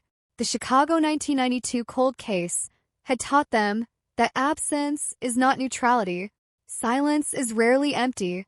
Younger officers, who had been children when the disappearance occurred, absorbed the lesson differently.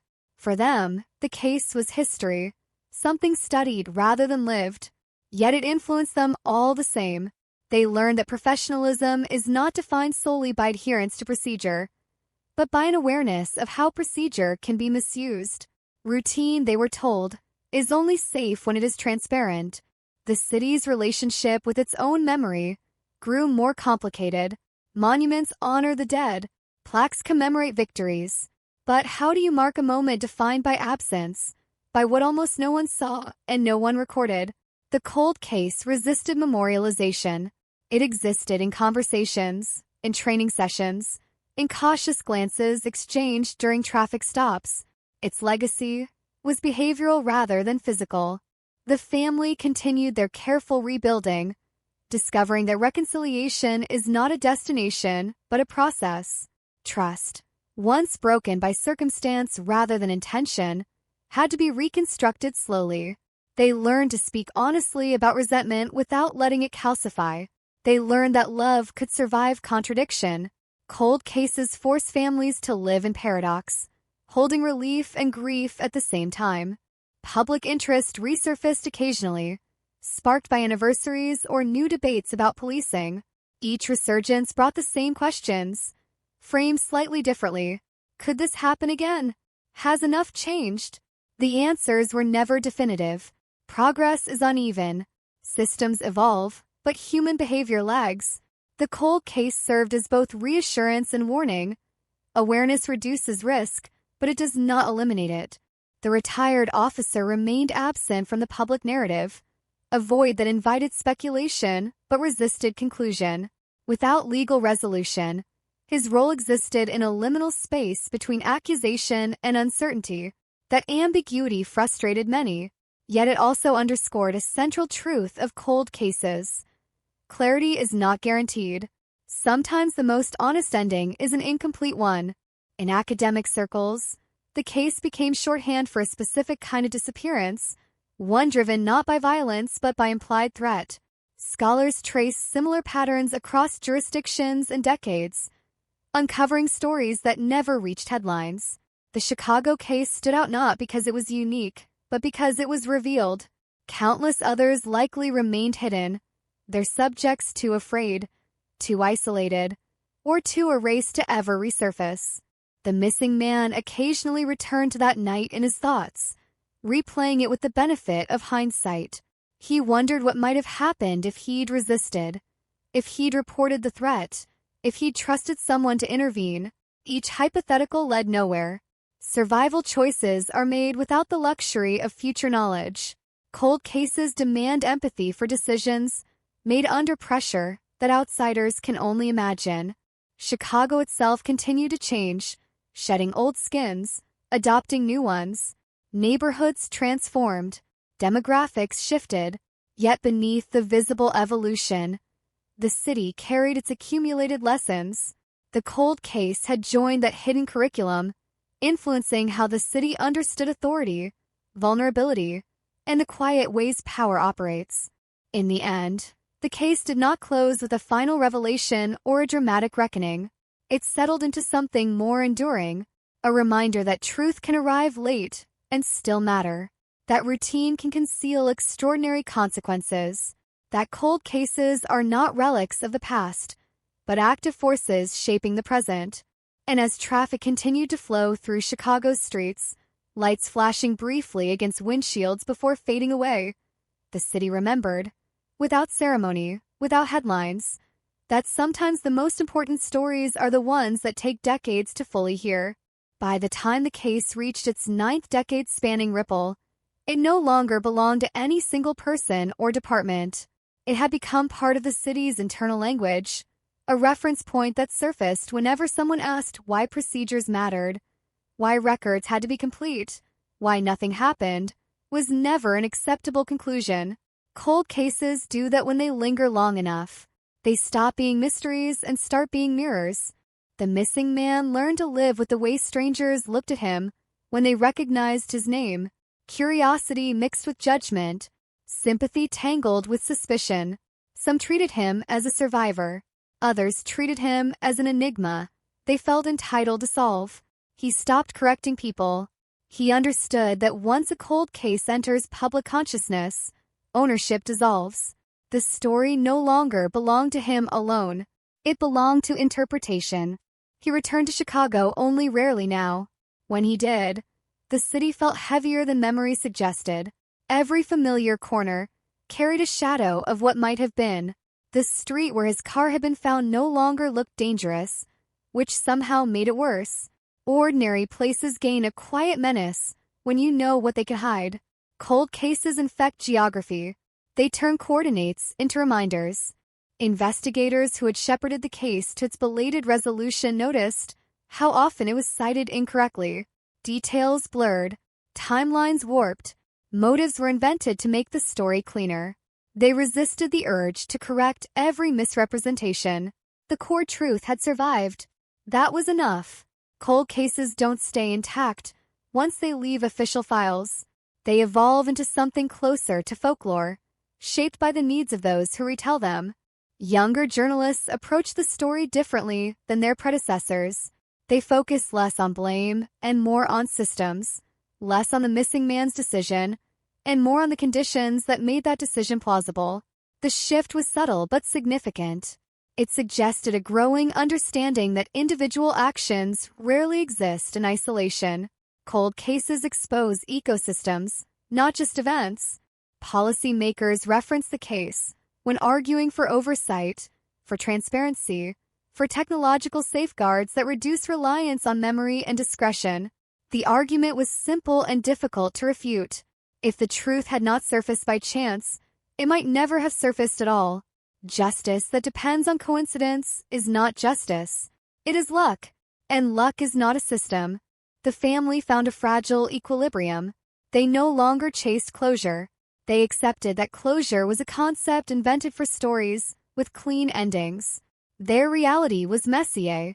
It involved birthdays celebrated together but awkwardly, conversations that stopped short of the past, moments of warmth interrupted by the quiet knowledge of years that could never be reclaimed. Cold cases don't return time. They return context. In private moments, the missing man reflected on the word solved. The headlines had used it confidently, decisively. Solved implied completion. An answer set neatly into place. His experience felt nothing like that. Solved did not restore his youth. It did not erase fear. It did not simplify relationships. It did not punish wrongdoing in any formal sense. Solved, he realized, was a word designed to comfort observers, not participants. The retired officer's absence from accountability remained a point of contention. Some argued that naming without convicting was injustice in another form. Others argued that exposure itself carried weight. The truth existed now, documented, studied, impossible to fully dismiss. Cold cases sometimes deliver accountability through memory rather than punishment. It is an imperfect substitute, but sometimes the only one available. Community trust, once fractured, did not snap back into place. Trust rebuilds slowly, unevenly, through consistency rather than declarations. The cold case had not destroyed trust so much as it had revealed its fragility. People learned to ask more questions, to document interactions, to understand their rights. Awareness spread quietly, without slogans or campaigns. As years passed, the case receded further into history, but it never vanished entirely. It surfaced whenever a routine stop escalated unexpectedly, whenever footage contradicted reports, whenever someone asked how a person could disappear without a trace. The answer was no longer theoretical. Chicago had lived it. The cold case's true legacy was not its resolution, partial and delayed as it was, but its endurance. It demonstrated that the past does not expire simply because attention moves on, that unanswered questions accumulate interest, that silence, when preserved long enough, eventually demands to be broken.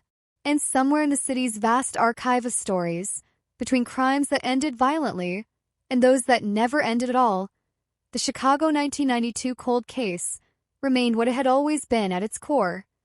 A reminder that truth can survive decades of neglect, waiting patiently for the smallest disruption to bring it back into the light. As the years pressed forward, the case settled into a quieter phase, one defined less by debate and more by reflection. The urgency faded, replaced by a slower, deeper reckoning. Cold cases often burn hot when they resurface, then cool into something heavier, something that sinks rather than spreads. This one became embedded in institutional memory, shaping instincts in ways that were difficult to quantify, but impossible to ignore. Training officers spoke about it without naming it, describing scenarios where compliance could be misread as consent, where silence could be mistaken for absence. They warned against assuming that nothing happened simply because nothing was reported. The lesson was delivered gently, almost cautiously, as if saying too much would reopen wounds that never fully closed. Routine, they emphasized, must always leave a record. If it cannot be explained later, it should not happen at all. The missing man followed these developments from a distance, aware that his life had become an example. He felt ambivalent about that role. Examples are simplified. They flatten complexity. His experience, shaped by fear, chance, and imperfect choices, resisted being distilled into a cautionary tale. Yet he accepted that his story now served a function beyond him. Cold cases often ask that of those who survive them, to become symbols whether they want to or not. He spent long stretches avoiding the past entirely, focusing instead on the practical work of living. Ordinary routines took on new meaning: grocery shopping, morning walks, small interactions conducted without fear. These moments mattered more than any public acknowledgement. They were proof, to himself if no one else, that the future could still be inhabited. Survival, he learned, was not a single decision but a series of daily negotiations with memory. The family adjusted in parallel, learning when to speak and when to let silence exist without resentment. They stopped trying to reconstruct lost years and instead focused on what could still be built. It wasn't forgiveness in the conventional sense, nor was it forgetting. It was accommodation and acceptance of limits. Cold cases stretch families across timelines that never quite align. Healing happens in fragments. Occasionally, new information surfaced, usually insignificant, sometimes misleading. A former officer recalled a rumor. A document emerged that clarified a minor detail but changed nothing substantial. Each time, there was a brief flicker of attention, then a return to quiet. The core truth had already been reached. Further revelations, if they came at all, would only add texture, not direction. Legal scholars continue to cite the case as an illustration of delayed justice. They debated whether acknowledgement without prosecution could ever be sufficient. The conclusion, rarely stated outright, was that sufficiency depends on perspective. For systems, it is inadequate. For individuals, it can be transformative. Cold cases expose that gap, forcing societies to confront the difference between legal resolution and human understanding. The city's response matured as well. Initial defensiveness softened into cautious acceptance. Officials stopped framing the case as an anomaly and began referencing it as part of a longer continuum of reform. That shift mattered. It suggested a willingness to learn rather than deny. Cold cases lose their power when they are dismissed. They gain it when they are absorbed. The phrase routine traffic stop entered the city's vocabulary with a subtle pause attached to it. People repeated it more slowly, with awareness. Language changes when it carries history. What once sounded neutral now hinted at potential consequence. That shift, small as it seemed, was one of the case's most enduring effects. For investigators nearing retirement, the case prompted personal reckoning. They revisited old assumptions, old shortcuts taken in the name of efficiency. Some admitted, privately, that they might have done the same thing at the time, dismissed the same gaps, trusted the same routines. That admission carried weight. It acknowledged that the problem was not a single actor, but a culture that allowed ambiguity to stand in for explanation. The cold case, in this phase of its afterlife, became less about what happened in 1992 and more about what might happen next. It served as a quiet check on confidence, a reminder that certainty should be earned, not assumed. It lived on not as a scandal, but as a caution embedded in practice. And while the city moved forward, layering new stories over old ones, the case remained available, ready to resurface whenever complacency threatened to take hold. Cold cases are patient. They do not demand constant attention. They wait for the moment when their lesson is needed again, when the ordinary risks becoming invisible, when routine begins to feel too safe. In that waiting, the Chicago 1992 cold case continued to do what it had always done best: insist, without raising its voice, that the past is never as finished as we want it to be. The final stage of the story arrived not with sirens or headlines, but with a quiet sense of weight settling into place. No announcement marked it. No single moment signaled that the case had truly ended. Instead, it closed the way cold cases often do. Gradually, almost imperceptibly, as the questions stopped multiplying and the silence began to feel different, less sharp, less demanding. The file was archived again, this time with an addendum thicker than the original report. Margins filled with explanations that had once been missing, timelines corrected, assumptions crossed out, replaced by statements that admitted uncertainty where certainty had once been claimed. It was not a victory document. It read more like a confession, written by an institution learning how to speak honestly to itself. The man at the center of it all stood at a distance from this paperwork, knowing it existed but refusing to let it define his days.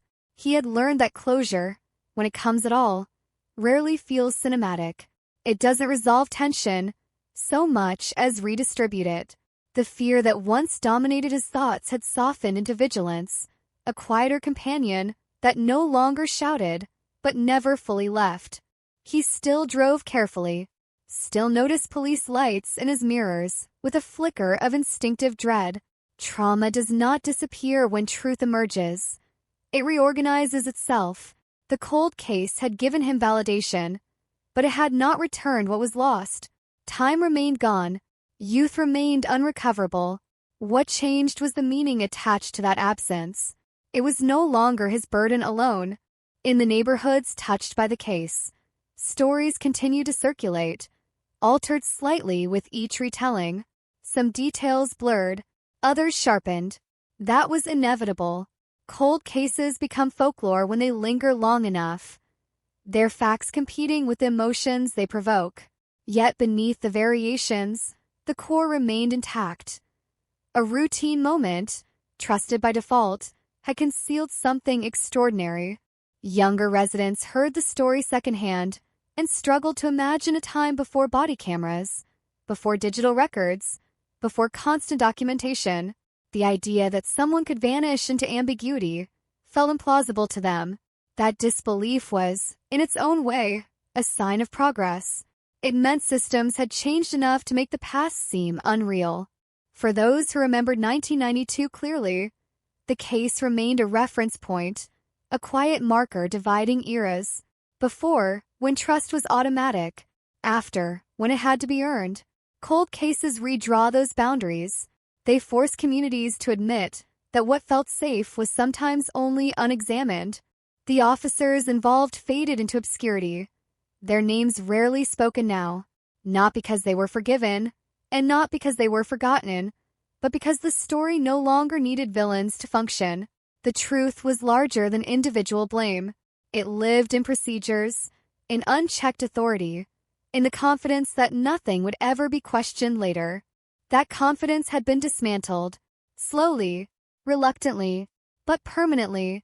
The phrase solved remained controversial. Some insisted the case could never truly be solved without formal charges. Others argued that understanding was enough. The debate itself became part of the legacy.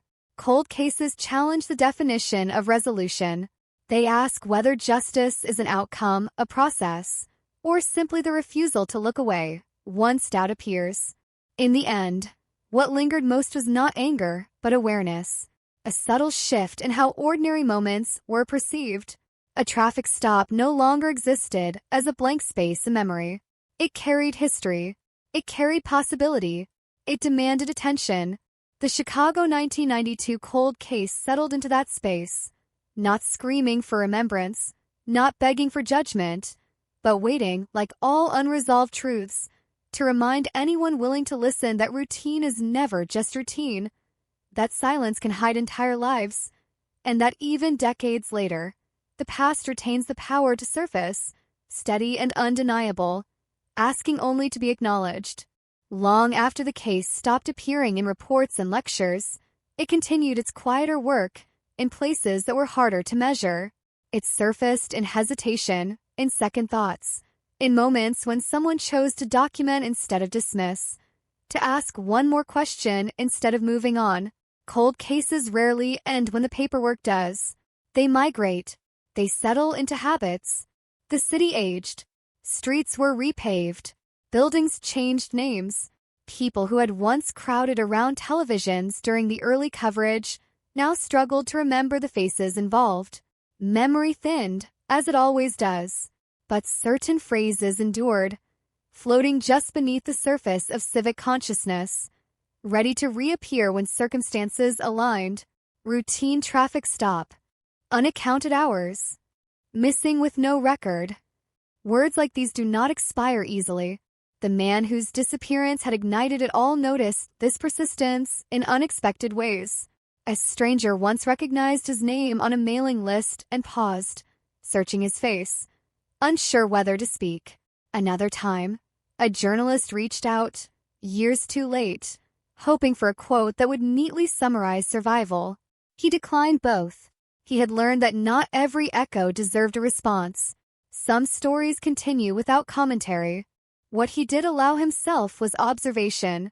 He watched how younger officers interacted with the public, how policies translated into posture and tone. He saw caution where there had once been confidence, procedure where there had once been improvisation. It wasn't perfect. Nothing ever is. But it was different. And difference, sustained over time, becomes change. Cold cases often distort scale. They make individual experiences feel monumental, while vast systems appear abstract. This one reversed that effect. The personal remained intimate, specific, fragile. The system loomed large, scrutinized, reshaped in small increments, each adjustment traced back, in part, to the realization that silence had once been accepted as an answer. The community carried that realization unevenly. Some embraced it as proof of progress. Others resented it, seeing only accusation where there had been routine. That tension never fully resolved. It hardened into a background hum, a reminder that accountability unsettles as much as it reassures. Cold cases do not offer comfort evenly. They redistribute it. As years passed, the case slipped further into history, no longer a reference point in active debate, but a footnote in broader conversations about oversight and memory. Yet footnotes matter. They complicate narratives. They interrupt certainty. They insist that what came before still informs what comes next. On quiet nights, the man sometimes revisited the streets where it had all begun, not out of nostalgia and not out of fear, but curiosity. He wondered how many people passed through those intersections without knowing what had once unfolded there. The answer, he realized, was most of them, and that, strangely, felt right. The goal had never been perpetual attention. It had been acknowledgement. The cold case had achieved that, imperfectly but undeniably. It had forced a reckoning without spectacle. It had replaced denial with record, rumor with fact, assumption with pause. It had not restored what was lost, but it had prevented the loss from being erased. And so it remained, suspended between past and present, neither fully concluded nor actively unfolding. A solved cold case, still cold in the sense that it resisted warmth, resisted closure in its simplest form. It asked for vigilance, not resolution, memory, not obsession. In that restrained persistence lay its final power, not as a story retold endlessly, but as a pressure quietly applied, reminding anyone who encountered it, directly or indirectly, that even the most ordinary moments can fracture lives, that truth can wait decades without weakening, and that once uncovered, it does not demand attention, only honesty. By the time the story reached its far edge, it no longer felt like a case at all. It felt like a presence, something that had threaded itself through decades without ever fully announcing when it entered or when it intended to leave. The cold case existed now, less as an event and more as a condition, a reminder embedded in the way people paused before making assumptions, in the way silence was treated not as emptiness, but as a signal. Nothing new emerged, no final witness, no last-minute revelation, waiting to reframe everything. The absence of surprise became the point. Cold cases do not always end with answers cascading into place. Sometimes they end with restraint, with the understanding that truth has limits, and that those limits must be acknowledged rather than filled with invention. The man lived with that understanding daily. He no longer searched for meaning in what had happened, because meaning had already settled where it would. It lived in the fact that his story had been heard without being sensationalized, that doubt had been allowed to exist without being dismissed. He carried the past the way one carries a scar, aware of it, shaped by it, but not consumed. There were moments, still, when the weight returned unexpectedly. A late-night drive, a flash of red and blue in the distance, the brief tightening of breath before reason reasserted itself. These moments passed more quickly now. They no longer demanded explanation. Trauma, once named, loses some of its authority, not all of it. Enough. The city continued its quiet negotiation with the case's legacy. Policies aged, new ones replaced them, leaders came and went, each inheriting a system altered by choices made long before they arrived. Few spoke the case's name anymore. They didn't need to. Its influence had already been folded into practice, into expectation. That was how institutional memory survived, not through constant repetition, but through behavior. Cold cases, at their most honest, resist neat conclusions. They refuse to deliver the emotional symmetry people crave. This one ended without triumph, without punishment, without apology that could satisfy every question. What it offered instead was clarity, a line drawn between what was known and what had been falsely assumed. That distinction mattered. In the end, the phrase solved remained imperfect but necessary. It signaled that the mystery had been confronted rather than buried, that uncertainty had been examined rather than ignored. It did not claim completeness. It claimed effort, persistence, the willingness to look backward without flinching. The streets where it began absorbed that history without ceremony. Traffic flowed, lights changed, lives intersected briefly and moved on. The ordinary reclaimed its space, but it did so with awareness now, carrying an invisible annotation. This, too, matters. Pay attention. And so the Chicago 1992 cold case settled into its final form, not as a warning shouted across generations, but as a low, steady reminder that truth can survive neglect, that routine can conceal rupture, and that even when time stretches long and answers arrive late, the act of uncovering them still reshapes what comes after. This story did not demand to be remembered forever. It only asked not to be forgotten while it mattered. Time kept moving, indifferent to narrative, indifferent to resolution. The city learned new crises, new scandals, new names that briefly dominated attention before fading into the same archive where this case now rested. That was the natural order of things. Cold cases do not compete well with the present. They lack urgency. They ask for patience in a world trained for immediacy. Yet even as attention drifted, the residue of the case persisted in quieter ways. It appeared in how records were preserved, in redundancies added to systems that once trusted memory too much. It showed up in pauses during briefings, when someone asked whether an assumption had evidence behind it or merely tradition. These moments were small, almost invisible, but they accumulated. That accumulation was the real outcome. The man rarely spoke about the case now. When he did, it was without drama, without the need to convince. He had learned that truth does not require constant defense once it has been acknowledged. People listen differently than they once had, not with suspicion, not with curiosity, but with a kind of sober recognition. The story no longer belonged to controversy. It belonged to record. He understood, perhaps better than anyone, That being found did not mean being restored. Life did not resume where it had paused. It branched instead, diverging into paths shaped by absence and return at the same time. Cold cases fracture timelines like that. They leave no straight line forward, only adaptations. There were nights when he thought about the version of himself that had vanished, the one frozen in 1992, unknowingly becoming a question mark.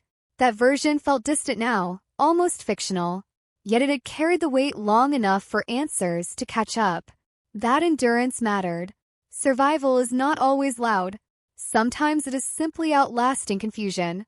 For the institutions involved, the case became a quiet reference rather than a headline. It was cited in internal discussions, embedded in training scenarios, acknowledged without ceremony. No one wanted to elevate it too much. Excess attention risked turning reflection into performance.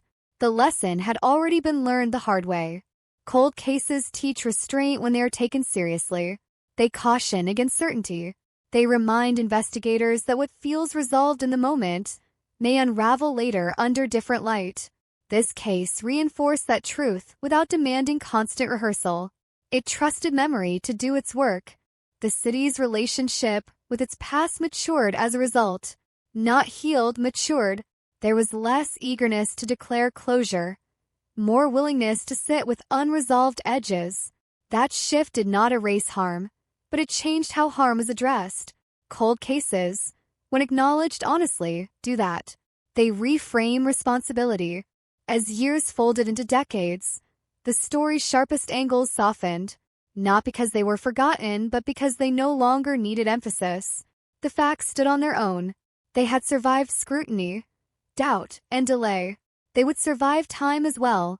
In that endurance, the Chicago 1992 cold case found its final function, not as a spectacle, not as a symbol wielded for argument, but as a quiet proof that truth can be delayed without being destroyed, that answers can arrive too late to fix everything yet still arrive in time to matter.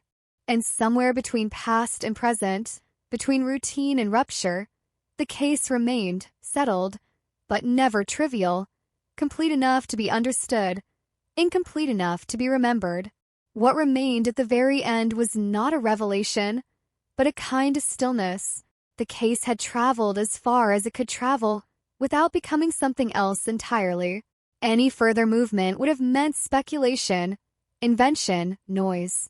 Cold cases reach this point when they have given up all the truth they contain and refuse to be stretched beyond it. The city absorbed that stillness gradually. It did not mark the moment. There was no final date to circle, no ceremony to confirm that the past had been handled correctly. Instead, the case dissolved into the background of institutional awareness, where lessons lived not as slogans, but as instincts. People acted differently without always knowing why. The man understood this better than anyone. His life no longer revolved around the story, but it was quietly informed by it. He had stopped measuring time against the year he disappeared. Dates mattered less now. What mattered was continuity. Waking up, moving forward, existing without needing to explain himself to memory. That was the closest thing to peace the case ever offered. Sometimes he wondered whether the truth would have mattered as much if it had arrived sooner. The answer was never clear. Earlier answers might have spared pain, but they might also have been easier to dismiss. Time had hardened the facts, made denial less convenient. Cold cases change value as they age. Delay, while cruel, can make truth undeniable. The phrase routine traffic stop lingered as the final echo. It had lost its innocence permanently. It no longer described a neutral moment. It described potential, consequence, history. That transformation was subtle, but irreversible. Language had been altered, and with it, expectation. Nothing about the ending was neat. There were no handcuffs, no courtroom statements, no clear villains to point toward. That absence frustrated some, disappointed others. But for those who paid attention, it felt honest. Reality rarely aligns with narrative desire. Cold cases, when resolved truthfully, expose that gap. The Chicago 1992 cold case ended not with certainty, but with responsibility. The responsibility to remember without mythologizing, to acknowledge without exploiting, to learn without congratulating. It asks the city and anyone listening to resist the comfort of simple endings. And so the story closed the only way it could, quietly, deliberately, without spectacle. A truth uncovered too late to repair everything, but not too late to matter. A reminder that time can bury facts, but it cannot erase them. That routine can conceal rupture, that silence can stretch across decades and still break. The case did not seek immortality. It did not demand to be retold endlessly. It required only this, that once the truth surfaced, it was allowed to stand, unembellished, steady, and undeniable, long after the noise faded and the city returned, cautiously, to the ordinary.